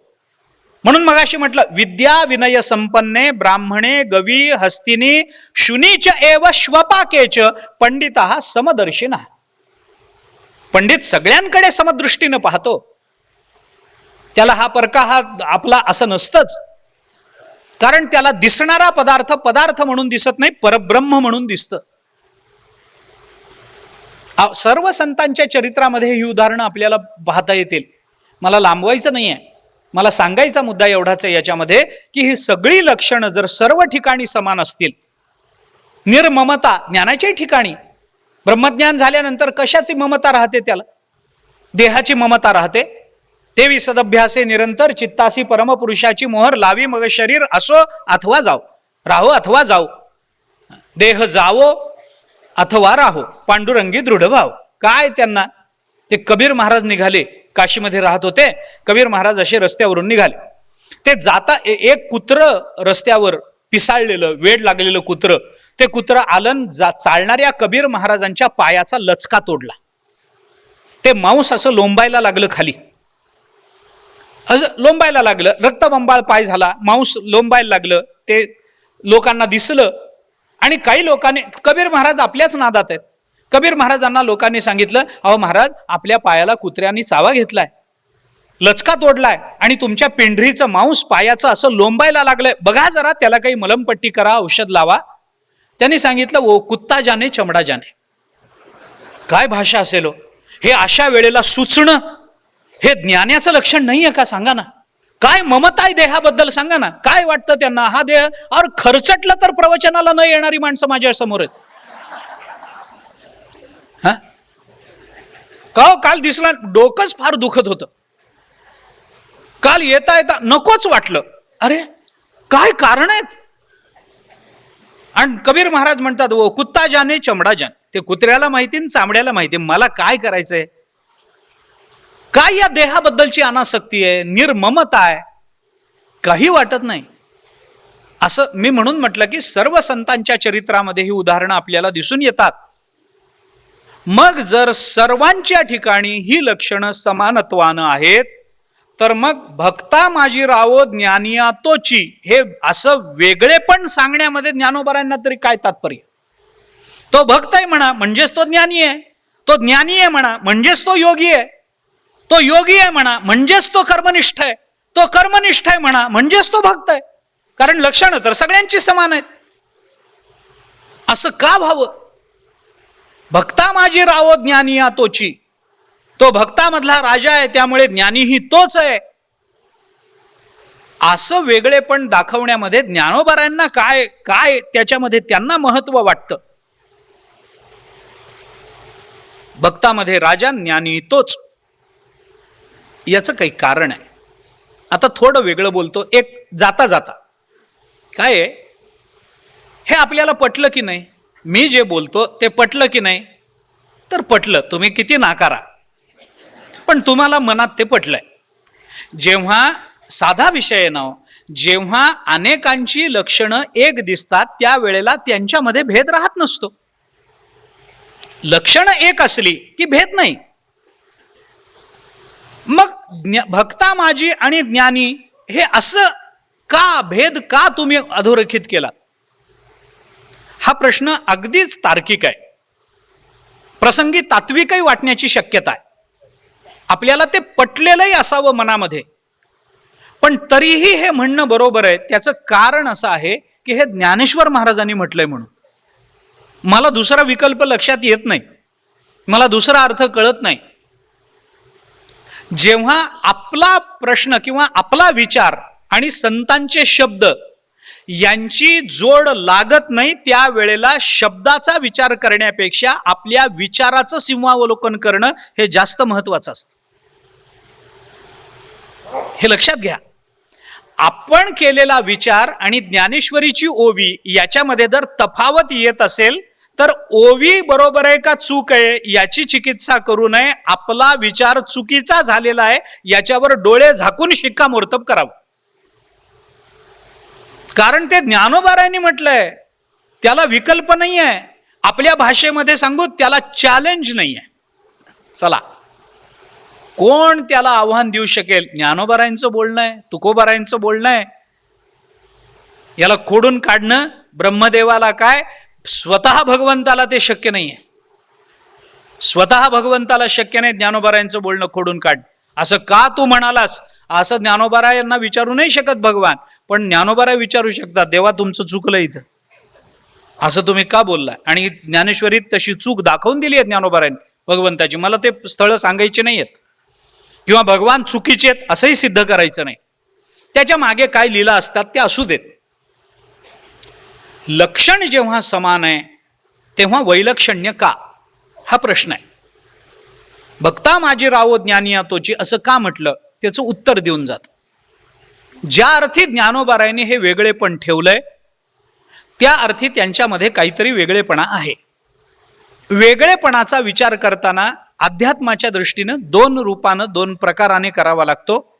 एक साध्याचं वेगळेपण असतं आणि एक साधनेचं वेगळेपण असतं. आपण ज्या लक्षणांचा विचार करतो आहोत ती लक्षणं त्यांना प्राप्त झालेली आहेत का करून घ्यायची आहेत? तर प्राप्त झालेली आहेत. ती करून घ्यायची नाही आहेत, झालेली आहेत म्हणून तर ते कर्मनिष्ठ ठरले. ती लक्षणं त्यांच्या अंगी आहेत म्हणून तर त्यांना आपल्याला ज्ञानी म्हणावं लागतं. ती प्राप्त झालेली आहेत. त्यामुळे या सगळ्यांचं साध्य एकच आहे की त्यांना भगवद रूप व्हायचं आहे, परमात्मा स्वरूप व्हायचं आहे. परंतु या सगळ्यामध्ये जो भेद आहे तो भेद हा साधनांचा भेद आहे, साध्याचा भेद नाही आहे. ज्ञानाकरता करावं लागणारं साधन आणि भक्ती करता करावं लागणारं साधन याच्यामध्ये अंतर आहे. आणि त्या अंतरावर ज्ञानेश्वर महाराज जरा जास्त जोर देत आहे. साध्यात काय अंतर ठेवणार आहात तुम्ही? काहीच अंतर नाही. जो भक्त आहे, आता हा विचार कोणी मांडेल की बाबा भक्त आहे म्हणल्यानंतर तो सगुणाचं चिंतन करेल, ज्ञानी आहे म्हणल्यानंतर तो निर्गुणाला प्राप्त होईल, मग सगुणाचं चिंतन करणारा भक्त भगवत स्वरूपाला निर्गुणाचं चिंतन करणारा तो ज्ञानी, किंवा निर्गुण स्वरूपाला प्राप्त होणारा ज्ञानी असा भेद करता येईल. पण असा जरी भेद करण्याचा प्रयत्न केला तरी सगुण ज्या वेळेला म्हणजे एखादा भक्त ज्या वेळेला भक्ती करतो त्या वेळेला तेही भक्ती करण्याच्या पूर्वी त्याला ज्ञान होणं आवश्यक आहे हे भक्तिशास्त्रांनीच सिद्ध करून दिलेलं. ज्ञानेश्वरीच आपल्याला हे बोलून दाखवते. भक्तीमध्ये 2 प्रकार असतात. आता याच्यातही भेदच आहेत. किती आपण फाटे फोडत राहिलो तर वेळ जाईल फक्त. भक्तीमध्ये 2 प्रकार असतात. एक साध्यरूप भक्ती असते, एक साधनरूप भक्ती असते. अगदी साधं बोलायचं झालं तर हेतुतः नामस्मरण, मला आता इथून पुढे अर्धा तास नामस्मरण करायचं आहे असं म्हणून जो बसून नामस्मरण करतो त्याचं नामस्मरण ही साधनरूप भक्ती होते. आणि मला नामस्मरण करायचं नाही असं ठरवलं तरी ज्याच्या मुखातून नाम बाहेर पडतं त्याला साध्यरूप भक्ती म्हणतात. अगदी साधं बोलायचं झालं तर सरळ सरळ. साध्यरूप भक्ती वेगळी, साधनरूप भक्ती वेगळी. साधनरूप भक्ती ही ज्ञानाच्या पूर्व अवस्थेमध्ये असते आणि साध्यरूप भक्ती ही ज्ञानोत्तर अशा स्वरूपाची असते. याच्यातले हे भेद आहेत. मला आता त्याबद्दल बोलायचं नाही, पण ज्ञानोबारांनी 15व्या अध्यायाच्या शेवटी तसे उल्लेख केलेत म्हणून मी हे बोलतो. भक्त कोण होऊ शकेल अर्जुना? एरवी तरी माझी या भजना उचित तोची अर्जुना, गगन जैसे अलिंगना गगनाची या, 15.5 या मिसळावे ते 15.5ची होवावे, तैसे मी होवोनी संभवे भक्ती माझी. माझी भक्ती मी होवोनी संभवे. याच्यात मी होवोनी इथं ज्ञान नाही का? मत स्वरूपाला प्राप्त झाल्याशिवाय माझी भक्ती संभवतच नाही, हे ज्ञान आहेच आहे ना. म्हणून यांच्या साधनेमध्ये थोडासा भेद असतो. आता ज्ञानाचा विचार आणि भक्तीचा विचार हे 2च विचार ज्ञानोबारांनी इथं बोलून दाखवलेत म्हणून 2च प्रकारानं बोलणं मला क्रमप्राप्त आहे, तेवढंच मी बोलतो. थोडासा विचार या संबंधानं आपण करा. फार विस्तार करायचा नाहीये मला, पण संकोचानं बोलतो. काय आहे, भक्तातला राजा तोच ज्ञानी आहे. ज्ञानेश्वर महाराज जो ज्ञानी आहे तो भक्त आहे असं म्हणत नाही, जो भक्त आहे तो ज्ञानी आहे असं म्हणतात. त्याच्या मागे काही तात्पर्य आहे. जो कर्मनिष्ठ आहे तो भक्त आहे असं विधान नाही आहे. जो योगी आहे तो भक्त आहे असं विधान नाही आहे. पण जो भक्त आहे तो कर्मनिष्ठ आहे, जो भक्त आहे तो योगी आहे, जो भक्त आहे तो ज्ञानी आहे. 12व्या अध्यायामध्ये भगवंताच्या मुखातून ज्ञानोबारांनी स्पष्ट निर्देश केलेत. अर्जुना गातो भक्तू तोची योगी, तोची मुक्तू, तो वल्लभा मी कांत ऐसा पढिये. असं लक्षात घे अर्जुना की तो वल्लभा मी कांत, त्याचं आणि माझं, माझ्या भक्ताचं आणि माझं नातं कसं आहे? ती माझी पत्नी आहे आणि मी कांत म्हणजे पती आहे, इतकी मला त्यांची आवड आहे. ऐसा पढिये, आवड अशी मला त्यांची आवड आहे. पण अर्जुना गातो भक्तू तोची योगी, तोची, जो भक्त आहे तो योगी आहे. प्रत्येक योगी भक्त असू शकत नाही, पण प्रत्येक भक्त 100% योगी असू शकतो. प्रत्येक जीवनमुक्त हा भक्त होईलच सांगता येत नाही, पण प्रत्येक भक्त हा 100% जीवनमुक्त असतो. आपल्याला पटेल न पटेल मला माहिती नाही का, त्याचं कारण असं आहे की या सगळ्या गोष्टींचा विचार, भक्ती सोडून बाकीच्या साधनांचा विचार मुक्तीपर्यंतच जातो, भक्ती मात्र मुक्तीनंतरच सुरू होते. हा फरक आहे दोन्हीमध्ये. म्हणून थोडासा संकोच करून मी आपल्याला सांगतो. जयेश दर्बी कलेक्शन कॉटन, लिनन यासह अनेक ब्रँडेड कंपन्यांच्या सुटिंग शर्टिंगसाठी जयेश दर्बी कलेक्शन, 7 रस्ता मोदी, पंकाविहिरी जवळ, सोलापूर. जगामध्ये मनुष्य आपल्या जीवनामध्ये जीवन जगताना माणसाला काही गोष्टी या सहज साध्य असतात, काही गोष्टी कष्ट साध्य असतात, काही गोष्टी अधिकार साध्य असतात आणि काही गोष्टी कृपा साध्य असतात. मी 4 फरक करतो, ऐका. उगी कळावं म्हणून हे फरक करतो, सोपं जावं, मला विवरणाला सोपं जावं म्हणून हे फरक करतो. काही गोष्टी सहज साध्य आहेत, काही गोष्टी कष्ट साध्य आहेत, काही गोष्टी अधिकार साध्य आहेत आणि काही गोष्टी कृपा साध्य आहेत. याची उदाहरणं देत बसलो तर पुष्कळ वेळ जाईल. एक एक छोटं छोटं उदाहरण देऊन पुढे जातो. कर्म हे सहज साध्य आहे. आपण जेव्हा जन्माला आलो तेव्हा हातपाय हलवणे, भूक लागली की रडणे, पोट भरलं की हसणे, हे कष्टानं शिकलोय का? खूप कष्टानं आम्ही रडायला शिकलो. असं जर झालं असतं तर कोणी रडलंच नसतं ना, कारण माणसाला कष्ट करायला नकोच आहेत. खूप कष्टाने आम्ही हसायला शिकलो का? लहान मूल जे पलंगावर झोपल्या झोपल्या कोणी समोर आलं त्याला हसवलं लगेच हसतं, त्याला किती प्रयत्न करावे लागतात? किती, म्हणजे कुठून शिकून येतं ते? म्हणजे या लहान मुलाचं रडणं हे रडणं आहे हे कोणत्या युनिव्हर्सिटीच्या सर्टिफिकेटनी कळतं? काही नाही, आम्ही घेऊनच आलो. हे सहज साध्य आहे. कर्म हे सहज साध्य आहे. म्हणून सहजम कर्म कौंतेय. गीता काय बोलते? सहजम शब्द वापरला. सहज शब्द काय अर्थाने येतो? जगद्गुरु शंकराचार्यांनी या सहज पदावर व्याख्यान करताना एक वाक्य रचलंय. ते असं म्हणतात, एक सहज व्याख्या त्यांनी केली, जन्मना एवं उत्पन्नम सहजम. सहज म्हणजे काय? जे जन्माबरोबर प्राप्त होत असतं त्याला सहज म्हणतात. जन्मजात आपण जे घेऊन येत असतो ते सहज असतं. आणि कर्म आपण जन्मजात घेऊन आलोय. हातपाय हलवणं काय आपण शिकलोय का? आईने शिकवलं का? एक वर हात असा करायचा असतो ना असा हलवायचा, आईने शिकवलं का? हात पाय मारायला आईने शिकवलं का? काही नाही. ते तर गर्भात असताना सुद्धा पाय मारणं चालूच असतं. गर्भात असताना त्याचं पाय मारणं चालू आहे, त्याचं फिरणं चालू आहे. बाहेर आलं की रडणं सुरू होतं. मूल जर रडलं नाही तर त्याला रडवतात, कारण ते रडलं नाही तर ते जिवंत नाही असं कयास केला जातो, तर्क बांधला जातो. म्हणून मग जर ते जन्माला आलेलं मूल गर्भातून रडलं नाही तर मग त्याला ते असे पाय धरून उलटे करतात, त्याच्या पाठीवर थापट्या मारतात, त्याला जबरदस्तीनं रडवतात. एकाने मला विचारलं असं का? मी म्हणलं वैद्यकीय कारण मला माहित नाही असं का करतात ते, पण आध्यात्मिक कारण माहितीये. म्हणले असं का? मूल जन्माला आल्यावर त्याला का रडवतात? कारण डॉक्टर त्याच्यातून मुलाला शिकवत असतात, बाबा जन्मभर हेच करायचंय, कर सुरू. आणि म्हणून ते मग सुरू होतं. आता ह्याच्या पलीकडे काय उत्तर देऊ मी?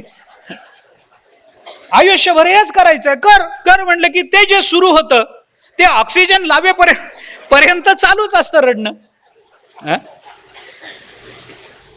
म्हणजे कशा करता मी बोलतो, कर्म हे सहज साध्य आहे. काही गोष्टी कष्टसाध्य असतात. कष्टसाध्य काय आहे?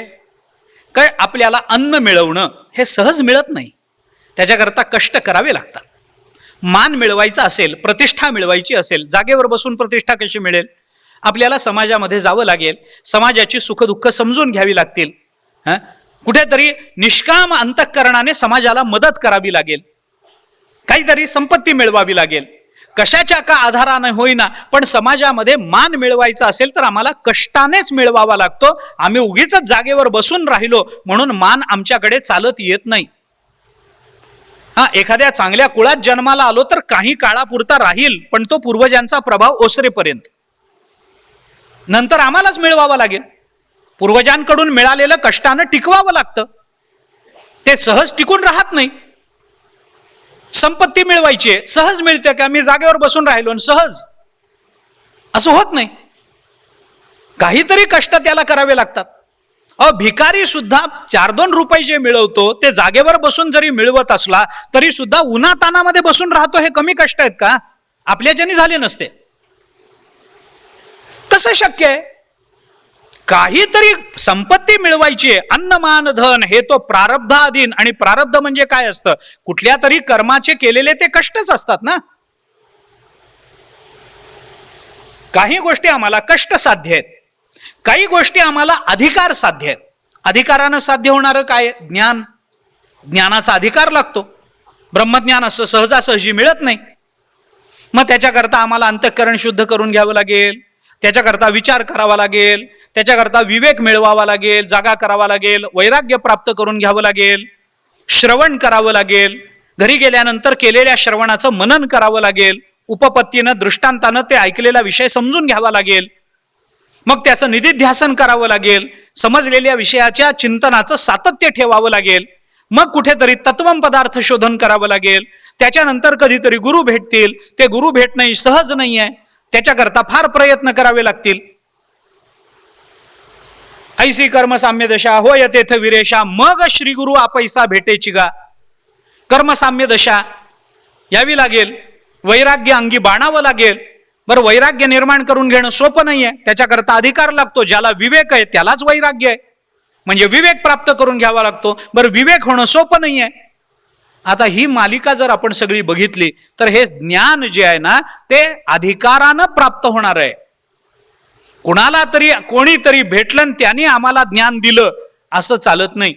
कुणीतरी यावं, आमच्या डोक्यावर हात ठेवावा आणि आमची कुंडलिनी जागी व्हावी, आम्हाला ब्रह्मज्ञान व्हावं असं जगतामध्ये घडत नसतं. शहरामध्ये किती बोर्ड लागले तरी असं होत नाही. ही पद्धत नाहीये शास्त्राची.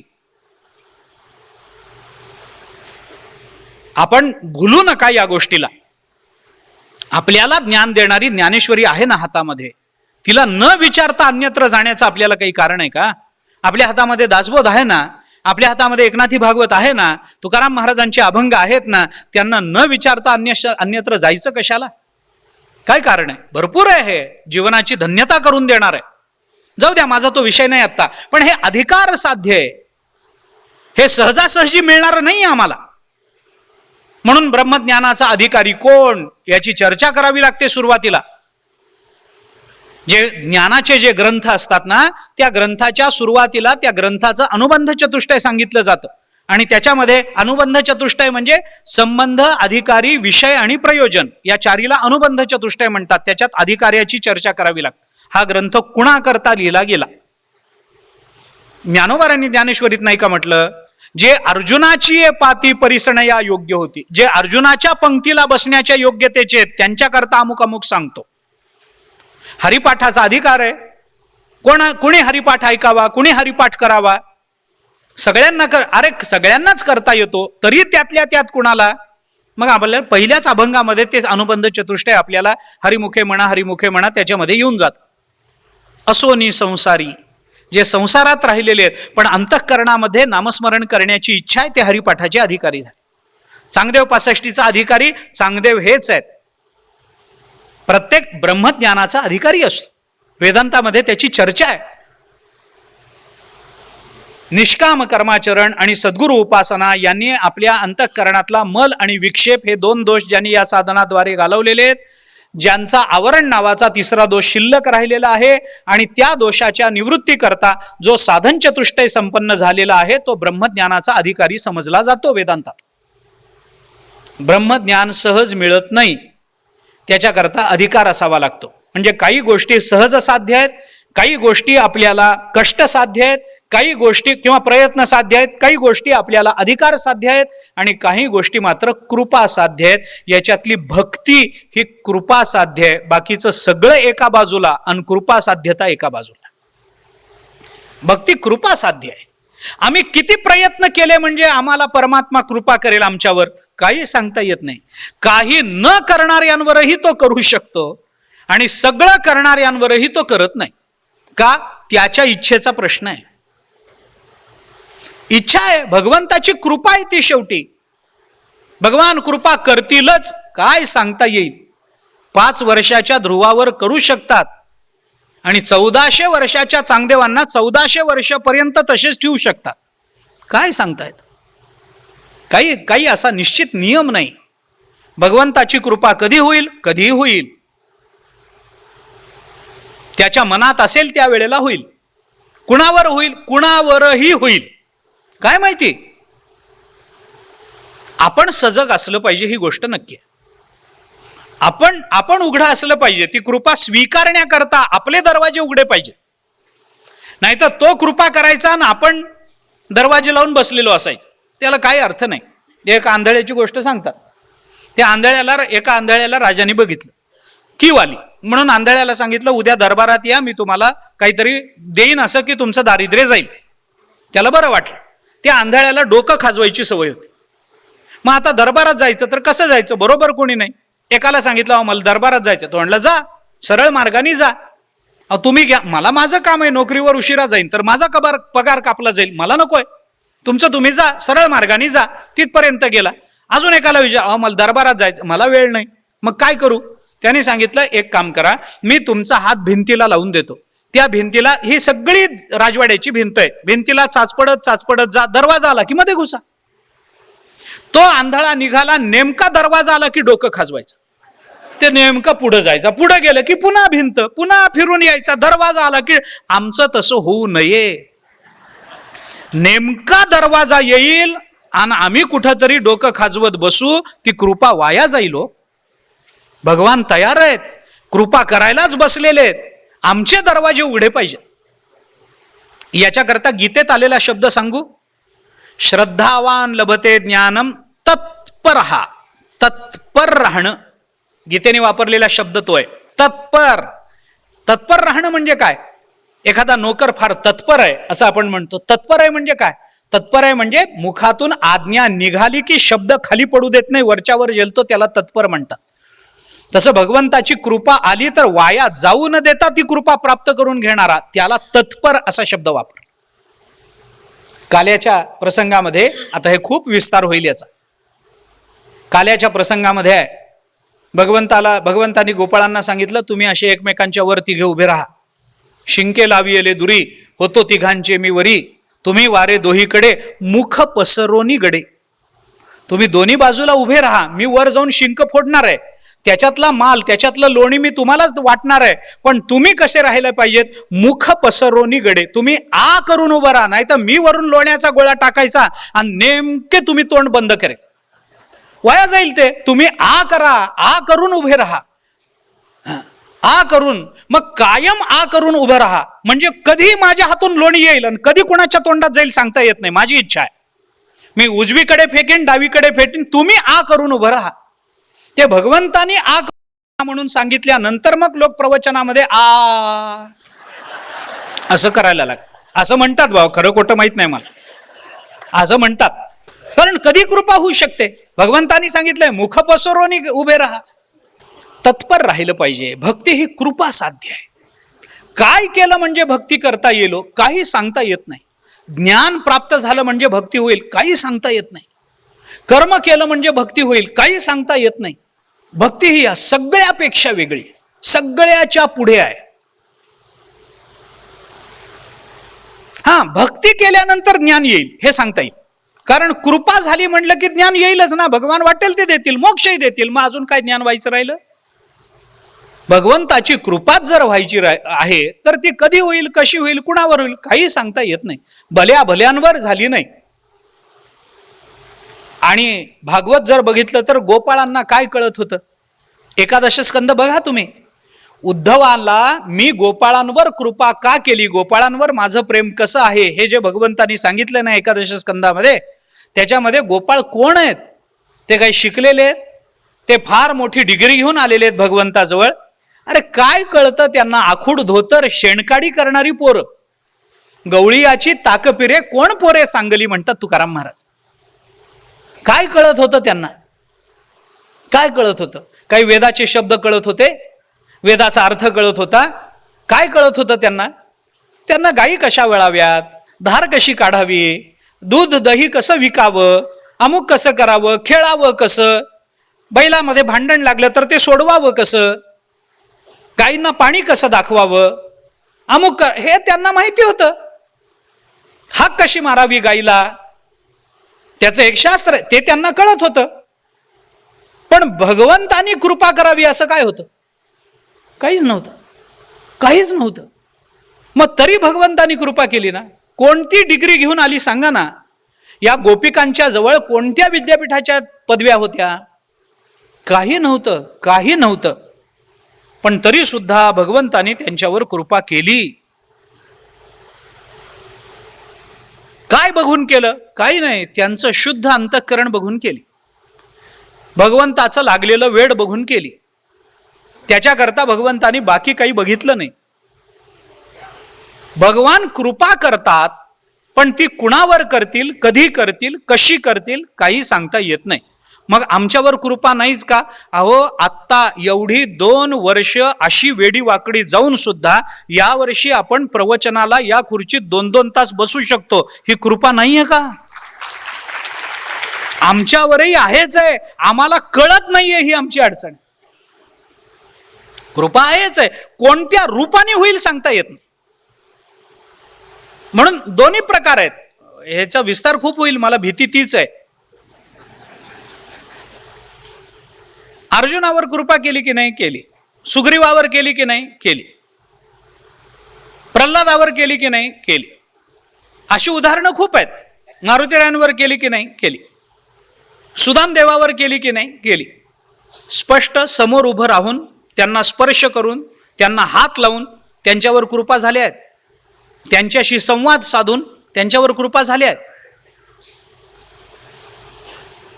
महाभारताने चिंतन करताना म्हटलंय, मी मागे बोललो असेल, कदाचित पुनरुक्ती झाली तर क्षमा करा, पण महाभारताने असं म्हटलंय की भक्तांना सांभाळणारा परमात्मा भक्तांना जेव्हा सांभाळतो तेव्हा तुकाराम महाराज म्हणतात तसं मागे पुढे उभा राहे सांभाळीत, आलिया आघात निवारावे, असं म्हटलंय. मागे पुढे उभा राहून तो सांभाळतो. सुग्रीवाच्या मागे उभा राहा, अर्जुनाच्या पुढे पायीकू पाठीशी घातला, आपण पुढा राहिला. पुढे उभं राहून अर्जुनाला सांभाळ. भीष्माचार्यांचे बाण यायला लागले तेव्हा अर्जुनाला ते आवरता येईनात. मग ते बाण आले की मग कधी कसं, मग एखाद्या वेळेला आपला सगळा भार रथावर घालायचा आणि रथ असा खाली करायचा, ते बाण वर निघून जाईल. भगवंतानी कृपा केली आहे, पुष्कळ कृपा झाली अर्जुनावर. सगळ्यांवर अशीच कृपा होते का? अशी होत नाही. मग बाकीच्यांवर कशी होते? त्याला महाभारताने चिंतन करताना म्हटलंय, न देवा दंडमादाय रक्षंती पशुपालवत यंतु रक्षितुम इच्छन्ति बुद्ध्या संविभजन्ति तम. हे महाभारताचं वचन आहे.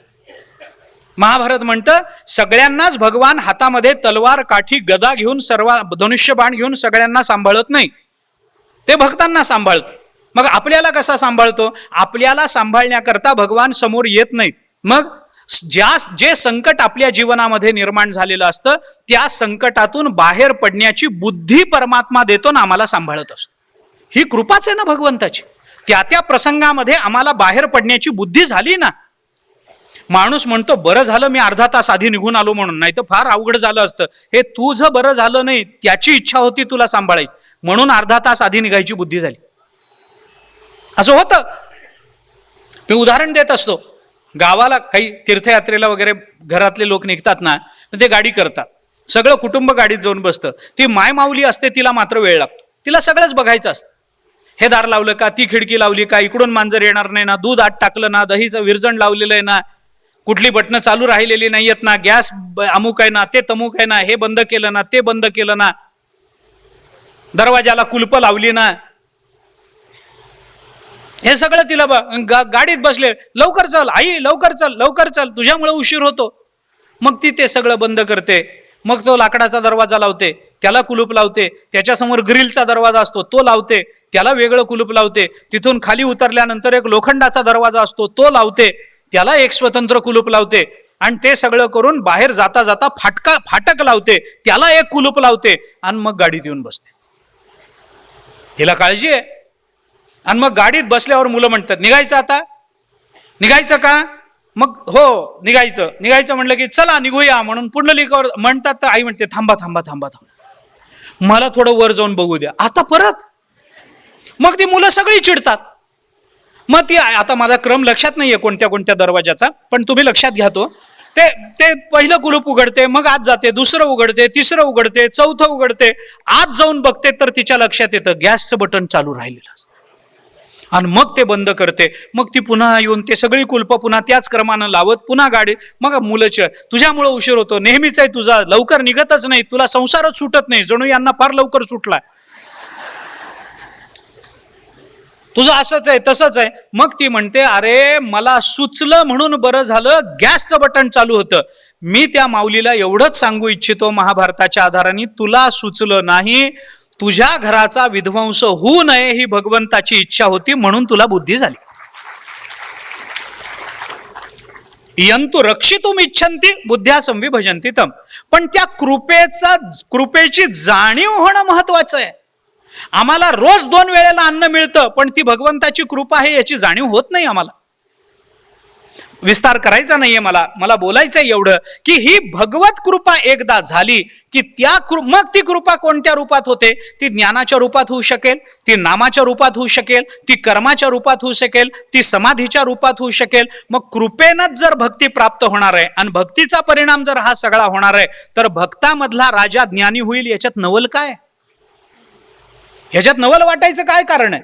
तो भक्त आहे म्हणल्यानंतर तो ज्ञानी होईलच, कारण भगवान शेवटी भक्ती देतात, बाकीचं सगळं आधी देऊन घेतात. भगवंताकडे जाऊन काही याचना करणाऱ्यांना भगवान पहिल्यांदा सांगतात, ठीक आहे, कर्मानं संतुष्ट होतोय का बघू, एवढं बघ. तो नको, कर्म नको. मग ठीक आहे, समाधीनं संतुष्ट होत असेल तर समाधी द्या. जो तिथे अडकतो तो तिथेच राहतो. जो पुढे जाऊन म्हणतो नाही मला नुसत्या समाधीनं समाधान नाही, त्याच्यापेक्षा जास्त पाहिजे, मग भगवान म्हणतात मग थोडं ब्रह्मज्ञान घे. ब्रह्मज्ञान दिल्यानंतर कोणी त्यातच समाधान मानतात, चला ब्रह्मरूप झालो.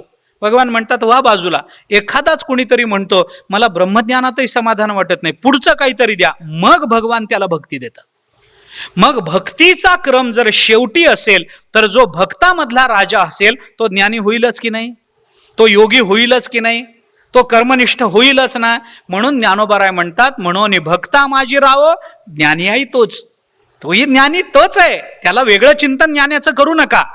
कारण तुम्ही जे भगवान काय बोलले, बहुनाम जन्मनाम अंते ज्ञानवान. तुम्ही ज्ञानवान असं म्हणालात, पण माम प्रपद्यते हे पुढे म्हणालात ना. मग भक्ता माझी राव याच्यामध्ये ज्ञान मिळालं तुम्हाला, याच्यामध्ये भक्ती मिळाली तुम्हाला. मग भक्ती ज्ञान कुठं मिळालं असं जर म्हणालात तर ज्ञानोबराय म्हणतात ज्ञानी आई तोच. त्याला वेगळा म्हणायचं काही कारणच राहिलेलं नाही. कारण भक्तीनं जे मिळतं ते ज्ञानानं मिळत नाही, पण ज्ञानानं जे मिळतं ते भक्तीनं नक्की मिळतं, असा सर्व संतांचा खात्रीनं आपल्याला दिलेला शब्द आहे. याची प्रमाण मी खूप देईन पाहिजे तर आपल्याला. ज्ञान सुद्धा बऱ्याच वेळेला भक्ती समोर व्यर्थ ठरून जातं.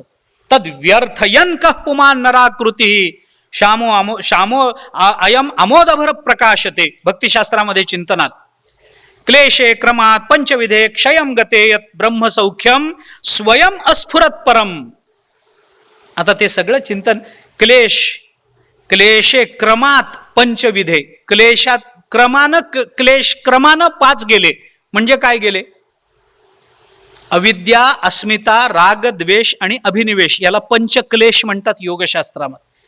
क्लेशे क्रमात पंचविधे गतम, हे क्रमानं गेले. अविद्या, अस्मिता, राग, द्वेष, अभिनिवेश हे पंचक्लेश आहेत. हे जाताना काय होतं? पहिल्यांदा अभिनिवेश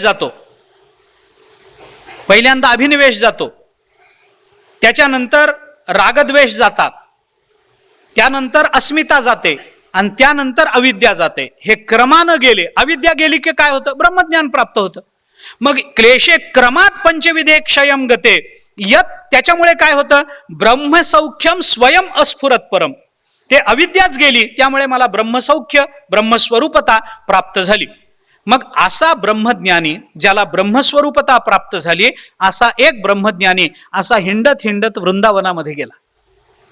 आणि वृंदावनामध्ये गेल्यानंतर त्याला ते भगवंताचं रूप, ते सावळं रूप, भगवंताची ती मोहक मूर्ती ती बघितल्यानंतर तो असं म्हणायला लागला, अरे ते क्रमानं क्लेश गेले, त्याच्यानं ब्रह्मसौख्य प्राप्त झालं, पण ब्रह्मसौख्य प्राप्त झाल्यानंतरही याला बघितल्यानंतर ते ब्रह्मसौख्य मला व्यर्थ का वाटायला लागलंय?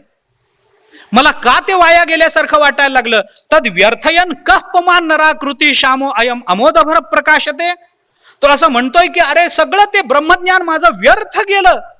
कारण का? कारण ही नराकृती, या माणसाच्या आकारात दिसलेल्या या परब्रह्माचं दर्शन, या भगवान श्रीकृष्णाचं दर्शन मी घेतलं, ते सगळं ज्ञान व्यर्थ गेलं. आणि असं वाटायला लागलं की आता याच्याच चरणाची सेवा करत बसावं. त्या ज्ञानाला सुद्धा व्यर्थ ठरवणारी जर भक्ती असेल तर भक्ती म्हणून ते भागवतामध्ये सुद्धा तुम्ही पहा, महात्म्यामध्ये ते नारदांचा भक्तीचा संवाद आहे. ती भक्ती बसलेली आहे, नारद तिथून चाललेले आहेत आणि ती भक्ती अशी बसून ती नारदांना आमंत्रण देऊन बोलावते आणि तुम्ही माझ्याकडे या, माझं दुःख दूर करा. त्यावेळेला नारद विचारतात, कोण आहेस बाई तू? ती म्हणते मी भक्ती आहे. आणि हे कोण आहेत 2 इथं निश्चित पडलेले पुरुष? ती म्हणते ही माझी मुलं आहेत. कोण आहेत ही मुलं? याच्यातलं एक आहे ज्ञान आणि दुसरं आहे वैराग्य. मग हे तर ही मुलं तर म्हातारी दिसतात आणि तू तर तरुण दिसतेस, तरुण मुलीच्या पोटी म्हातारी मुलं जन्माला आली, असं कसं होईल? ती म्हणाली, मी सुद्धा तरुण आहे, हे सुद्धा तरुण आहेत, पण या ज्ञान माझं रूपही असं झालंय. ते सगळं भागवत मला सांगायचं नाहीये, पण तिथं त्या भक्तीनं असं सांगितलंय की माझ्या पोटी ज्ञान आणि वैराग्य जन्माला आलं. आणि याच अनुषंगानं एकनाथ महाराजांचा अभंग आहे, भक्तीच्या पोटी उपजले ज्ञान, भक्तीने ज्ञानासी दिधले. भक्तीच्या पोटी ज्ञान आहे. मग भक्तीच्या पोटी जर ज्ञान येत असेल तर भक्ती जास्त महत्वाची मानली जाते. म्हणून मुक्त वेगळा असतो आणि भक्त वेगळा असतो. म्हणून मुक्त वेगळा आहे आणि हा भक्ता माझी रावो हा संत वेगळा आहे. सगळे संत मुक्त असतात, पण सगळे मुक्त संत होऊ शकत नाहीत. लक्षात घ्या, आपले सगळे संत जीवन मुक्त आहेत, पण जीवन मुक्त असणारा ज्ञानोबाराय होऊ शकणार नाही, तुकोबाराय होऊ शकणार नाही, त्याची ताकदच नाही. फरक आहे दोन्हीमध्ये. मी साधा फरक सांगत असतो, अनेक वेळेला सांगतो मी, मला आवडतो हा फरक सांगायला. संत आणि मुक्त याच्यामध्ये एक फार साधा फरक आहे. जागेवर बसून ज्ञान झालं की त्याला मुक्त म्हणतात, आणि ज्ञान झाल्यावर जो जागेवर बसत नाही त्याला संत म्हणतात. एवढा फरक अगदी साधा आहे, अगदी सरळ आहे. ज्ञानोबाराय जागेवर बसले नाहीत, तुकोबाराय जागेवर बसले नाहीत. या सगळ्या जगाला ते ज्ञान वाटत फिरले. सेवितो हा रस वाटितो आणि का, घ्यारे होऊ नका रानभरी, विटेवरी ज्याची पाऊले समान, तोची एकदान शूरदाता. हे तुकोबाराय बोलत राहिले. या करता म्हणून हे ज्ञान आहे ही गोष्ट खरी आहे, पण तो भक्ता माझी रावो आणि ज्ञानिया तोची, आणि तोच ज्ञानी आहे असं सांगितलं गेलं. आता हे तोच, आता कितीतरी उदाहरणं आपण थोडंसं भक्तिशास्त्रामध्ये जर गेलो ना, तर भक्तिशास्त्रामध्ये त्या मानानं ज्ञान सुलभ आहे पण भक्ती दुर्लभ आहे. आता मला पुन्हा कालचा विषय आणून त्याचा समारोप करावा लागेल. स महात्मा सुदुर्लभा, तो महात्मा कोण आहे? तो ज्ञानी नाही आहे, तो भक्ता माझी रावो असल्यामुळे तो जो ज्ञानी झालेला आहे तो सुदुर्लभा. का दुर्लभ आहे? कारण त्या मानानं ज्ञान सुलभ आहे, भक्ती दुर्लभ आहे. भक्ती दुर्लभ आहे. भगवान ज्ञान देतात, नाही देत नाहीत असं नाही. म्हणून मी म्हटलं ना, पटकन एखाद्याला मागितलं तर ज्ञान देतील. मुक्तिम ददाति करहिचित स्म न भक्ती योगम, भागवतातला शब्द.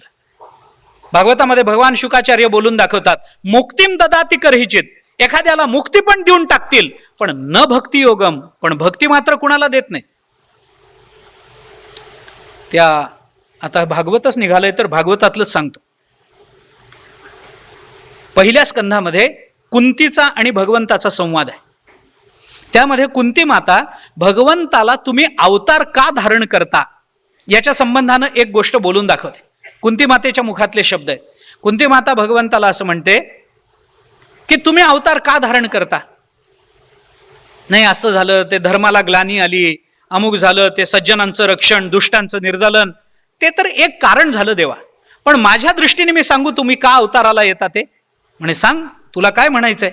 कुंती मातेने तिथं सांगितलंय, तथा परमहंसानाम मुनीनाम अमलात्मनाम भक्तियोग विधानार्थम कथम पश्येमहि स्त्रियः.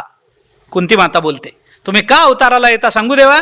हे परमहंस मुनी अमलात्मन, ज्यांच्या अंतःकरणाचा मल निघून गेलेला आहे, ज्यांचं मन शांत झालेलं आहे, परमहंस पदवीला प्राप्त झालेले हे सगळे जे ब्रह्मज्ञानी आहेत ना, यांना भक्तीला लावावं म्हणून तुमचा अवतार झाला. म्हणजे ज्ञानानंतरच भक्ती आली की नाही, अशी जी भक्ती आहे, या भक्तीचा विचार जर तिथे होत असेल तर तो, म्हणून मी म्हटलं की तो दुर्लभ आहे हेही मला सांगावं लागेल. त्या भक्तिरसामृत सिंधुकारांनी भक्तीचा विचार करत असताना भक्तीला सुदुर्लभा असं म्हटलंय.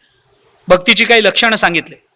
क्लेशघ्नी शुभदा मोक्ष लघुताकृत सुदुर्लभा सांद्रानंद विशेषात्मा श्रीकृष्णा कर्षिणीचसा, अशी लक्षणं भक्तीची सांगितली आहेत. याच्यामध्ये सुदुर्लभा अशी भक्ती आहे.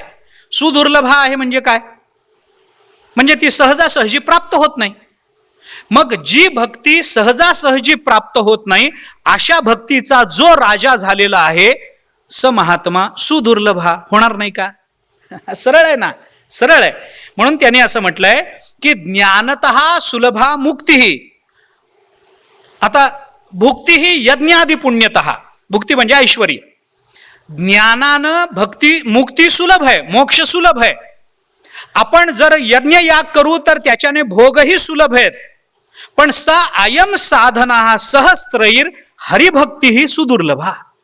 पण इतके हजारो साधनं जरी आपण केली तरी हरिभक्ती मात्र सुलभ नाही, ती अत्यंत दुर्लभ आहे. किती दुर्लभ आहे? ज्ञानापेक्षाही दुर्लभ आहे. ज्ञानाची आणि भक्तीची तुलना केली आहे. त्याला सांद्रानंद विशेष असं म्हटलंय. सांद्रानंद विशेष म्हणजे काय? आता त्याच्यातही पुन्हा आहेच आहे विस्तार. माझं भय संपतच नाही पुंडलिक वरदा होईपर्यंत. असं आहे, ब्रह्मानंदो भवे देश चेत परार्ध गुणीकृत नैति भक्ती सुखांबोधे परमाणु तुलामपी, असं वचन आलंय. ब्रह्मानंद म्हणजे ब्रह्मस्वरूपाचा आनंद. हा ब्रह्मस्वरूपाचा एक आनंद घ्यायचा. ब्रह्मानंदो भवे देश, आणि काय करायचं? चेत परार्ध गुणीकृत, आणि त्याला एका परार्धानं गुणायचं. आता परार्ध ही नवीन गणितामध्ये हे नाहीये. ते इंग्रजीतून गणित शिकतात ना, त्यांना हे कळणार नाही. जुन्या लोकांना मी काय, दशमान पद्धतीनं गणित जे शिकलेत ना, दशमान पद्धतीनं एकम दहम शतम सहस्त्र दशसहस्त्र असे अंकानाम वामतो गती या नियमानं जे वैदिक गणित शिकलेत ना, त्यांना मी काय म्हणतो ते कळेल. तिथं एक आपल्याकडे हे आहे की नाही, एकम दहम शतम सहस्त्र दशसहस्त्र लक्ष दशलक्ष कोटी दशकोटी, आपण असं पुढं पुढं पुढं जातो ना, ते पुढं एक संख्या येते, त्याला म्हणतात परार्ध. शंख परार्ध, शंख महाशंख परार्ध. परार्ध म्हणजे किती संख्या होते? एक आकड्यावर जेव्हा 18 शून्य दिली जातात, 18 नाहीतर 11 आणि 18 मध्ये गोंधळ होतील.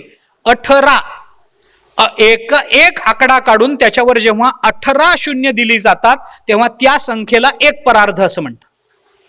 ब्रह्मानंद घ्यायचा आणि त्या ब्रह्मानंदाला इतक्या संख्येने गुणायचं. बेरीज नाही, गुणायचं. चेत परार्ध गुणीकृत, गुणाकार करायचा. एका ब्रह्मानंदाला एका परार्धानं गुणायचं. एवढं गुणल्यानंतर जे ब्रह्मानंद ज्या मोठ्या रूपानं आपल्याला प्राप्त होईल, ब्रह्मानंद गुणिले एक परार्ध, ते काय जेवढं होईल तेवढं होईल. मला आता तेवढा विचार माझ्या डोक्यात येत नाही. एक ब्रह्मानंद गुणिले परार्ध, जेवढं उत्तर येईल ते उत्तर नैति भक्ती सुखांबोधे परमाणु तुलामपी. तेवढा सगळा ब्रह्मानंद भक्तीच्या आनंदापुढे परमाणू एवढा सुद्धा नसतो. काय भक्तीचा आनंद असेल विचार करा. मग असा भक्त जो आहे त्याला अशी भक्ती जर दुर्लभ असेल तर अशी भक्ती करणारा तो महात्मा स महात्मा सुदुर्लभ. दुर्लभ का म्हणलं? कारण तो महात्मा भक्ता माझी असेल तर भक्ती दुर्लभ आहे. जी भक्ती ज्ञानालाही सुलभ बनवते ती भक्ती किती दुर्लभ असेल. जी भक्ती निर्गुणाला सुद्धा सगुण व्हायला भाग पाडते ती भक्ती किती दुर्लभ असेल. जी भक्ती सगुणाला सुद्धा आपल्या मनाप्रमाणे अवतार घ्यायला लावते ती भक्ती किती दुर्लभ असेल. जी भक्ती सगुणाला अवतार घ्यायला लावल्यानंतर आपल्या घरामध्ये त्या परब्रह्माला काम करायला भाग पाडते ती भक्ती किती दुर्लभ असेल याचा विचार करा.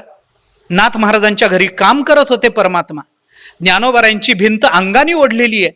कितीतरी उदाहरणं संतांच्या घरातली आपल्याला दिसून येतात. त्याच्यात त्यांना धन्यता वाटते, त्याच्यात त्यांना जीवनाची कृतकृत्यता वाटते. बाळणपण करायला भगवंतानी जावं चोखोबारांच्या घरी. मला भगवंताची कृपाशीलता सांगायची नाही, मला चोखोबारांचा अधिकार काय असेल हे सांगा. भगवान तर जातीलच, नवल नाही, पण चोखोबारांचा अधिकार काय असेल की त्यांच्या घरचं बाळणपण करायला भगवान पंढरीनाथ आणि रुक्मिणी माता स्वतःहून जातात, आमंत्रणावरून नाही. काय ताकद असेल त्या भक्ताची. असा जो महात्मा तो अत्यंत दुर्लभ आहे असं ज्ञानेश्वर महाराज म्हणतात, भगवान म्हणतात. त्याचा विचार आपण केला पाहिजे. ती भक्ती दुर्लभ जरी असली तरी सुद्धा ती साध्य भक्ती दुर्लभ आहे, साधन भक्ती मात्र सुलभ आहे. काय करावं लागतं? काही नाही, नुसतं राम म्हणावं लागतं एवढंच आहे. नुसतं भगवंताचं नामस्मरण करावं लागतं, पण तेच मोठं अवघड आहे. बाकी सगळं सोपं आहे. भगवंतानी म्हटलंय 9व्या अध्यायात, ज्ञानेश्वरी काढा आपण, जयाचे वाचे पुढा भोजे नाम नाचत असे माझे जन्म सहस्त्र ओळखीजे एक वेळ यावया. भगवंताचे शब्द आहेत. माझं नाव मुखाला यायला हजारो जन्माचं पुण्य एकत्रित करावं लागतं, तेव्हा आलं तर माझं नाव तोंडाला येईल, नाहीतर येईलच याची शाश्वती नाही. राम म्हणता आलं नाही हो कुणाला, मरा म्हणावं लागलं. वाला कोळी काय काय असेल मला सांगा ना. राम आणि मरा याच्यामध्ये काय फरक आहे मला सांगा. शब्दाचा उच्चारच जर डोळ्यासमोर ठेवायचा असेल तर मरा म्हणणाऱ्यांना रा म्हणता येतं, पण राम म्हणणाऱ्यांना रा म्हणता येत नाही. काय तर्क आहे का हा? कुणाच्या बुद्धीला पटेल? आपण तर शिकलेली माणसं आहोत. कुणाच्या बुद्धीला हे पटतं की त्याला मरातला रा म्हणता येतो पण रामातला रा म्हणता येत नाही? काय शक्य आहे? अरे रा या अक्षराचाच उच्चार करायचा आहे. ते मरातलं राहो, रामातलं राहो, नाहीतर सोलापुरातलं राहो, ते राच उच्चारायचंय ना. मग कशातलं उच्चारलं तरी काय फरक पडतो? त्याला मरातला म म्हणता येतो पण रामातला म म्हणता येत नाही. पटतं तुमच्या बुद्धीला? रा अक्षराचा उच्चार करायचा आहे ना. मग मरा काय राम काय? अक्षरांचा व्यत्यास जर सोडला तर काय फरक आहे दोन शब्दामध्ये मला सांगावं. अक्षराची उलटा पालट जर सोडली, राम म रा, काय फरक आहे? नाही, पण त्यांना रामातला रा म्हणता नाही आला, त्यांना मरातला रा म्हणता आला. काय कुणाच्या बुद्धीला पटतं? हे असं नाही आहे. मी काही वेगळं रामायण सांगत नाही, तुम्ही असे बघू नका माझ्याकडे. मला फक्त त्याची संगती सांगायची. असं आहे, मरातला रा म्हणता येतो पण रामातला रा म्हणता येत नाही, मरातला म म्हणता येतो पण रामातला म म्हणता येत नाही. त्याचं कारण इतकंच आहे, हे खरंच आहे, हे असं झालं हे खरंच आहे, हा इतिहासच आहे. पण त्याचं कारण असं आहे की मरा म्हणायला पुण्य लागत नाही, राम म्हणायला पुण्य लागतं, म्हणून ते तोंडाला येत नाही. मरा म्हणायला काय पुण्य लागतं? काही लागत नाही. पण मरा म्हणायला पुण्य लागत नसताना सुद्धा मरा मरा म्हणून राम शब्द जर सिद्ध होणार असेल तर आपल्याला भक्ती करायला काय अडचण आहे सांगा ना. काही अडचण नाही. नामस्मरणाला कुणालाही काहीही अडचण नाही. पण हे कळण्याकरता ज्ञानेश्वरी वाचावी लागते. हे कळण्याकरता गाथा वाचावा लागतो. याच्या पलीकडे काही दुसरा मार्ग आज जगताच्या पाठीवर उपलब्ध नाही. संत वाङ्मयाचं परिशीलन करू तरच आपलं जीवन धन्य होण्याची शक्यता आहे. नाही तर माणूस म्हणून जन्माला येऊनही मनुष्यत्व सिद्धी होण्याची शक्यता नाही. तुम्हाला जे वाङ्मय वाचायचंय ते पण संत वाङ्मय. कुणाला ज्ञानेश्वरीत गोडी वाटते, कुणाला गाथ्यात वाटते, कुणाला दासबोधात वाटते, कुणाला मानसात वाटते, कुणाला एकनाथी भागवतात वाटते. जे वाङ्मय प्रिय वाटेल ते वाङ्मय वाचण्याची सवय लागणं हेच आपल्याला भक्ती प्राप्त होण्याचा अतिशय प्रशस्त मार्ग म्हणून हेच साधन स्वीकारता येईल. दुसरं कोणतं साधन नाही. जबरदस्तीनं बसून नामस्मरण करा म्हणलं तरी लोक करत नाहीत. थोडंसं आपण त्याच्या बाबतीत सजग झालं पाहिजे. स्वतःच्या जीवनाचा आणि आपल्या जीवनावर होणाऱ्या भावी परिणामाचा विचार करून थोडंसं नामस्मरण प्रवृत्त होणं ही आपल्या सगळ्यांची आवश्यकता आहे. ज्यांनी नामस्मरण सुरू केलेलं आहे त्यांनी वाढवलं पाहिजे. जे वाढवतायत त्यांनी संख्येकडे लक्ष नाही दिलं पाहिजे. आणि जे करतच नाहीत त्यांनी सुरू मात्र अवश्य केलं पाहिजे. पण ते प्रेमानं व्हायचं असेल तर ज्ञानेश्वरी गाथा वाचलेच पाहिजे. याच्या पलीकडे दुसरा कोणता मार्ग नाही. म्हणून आपण त्या वाङ्मयाकडे प्रवृत्त व्हावं अशी अंततोगत्वा सर्वांच्या चरणी प्रार्थना करतो. या विषयाला मला किती न्याय देता आला आणि मी काय बोलू शकलो हा मुद्दा गौण आहे. कारण ज्ञानोबारायांचे शब्द आहेत, न्याय देणारे आपण कोणी नाही आहोत. ते जेवढे खाली खाली खाली आपण जात जाऊ तेवढं ते अधिक खोल आहे असं आपल्या लक्षात येत राहील. म्हणूनच आपल्याला 3 दिवसाची मर्यादा दिलेली असते. जेवढं खाली जाता येईल तेवढं जाण, पटकन वर या. कारण जास्त खाली गेलो आणि वर नाही येता आलं तर करायचं काय? याच्याकरता म्हणून 3 दिवसाची मर्यादा अतिशय उत्तम. मर्यादेत आपलं चिंतन आपल्याला मांडता आलं.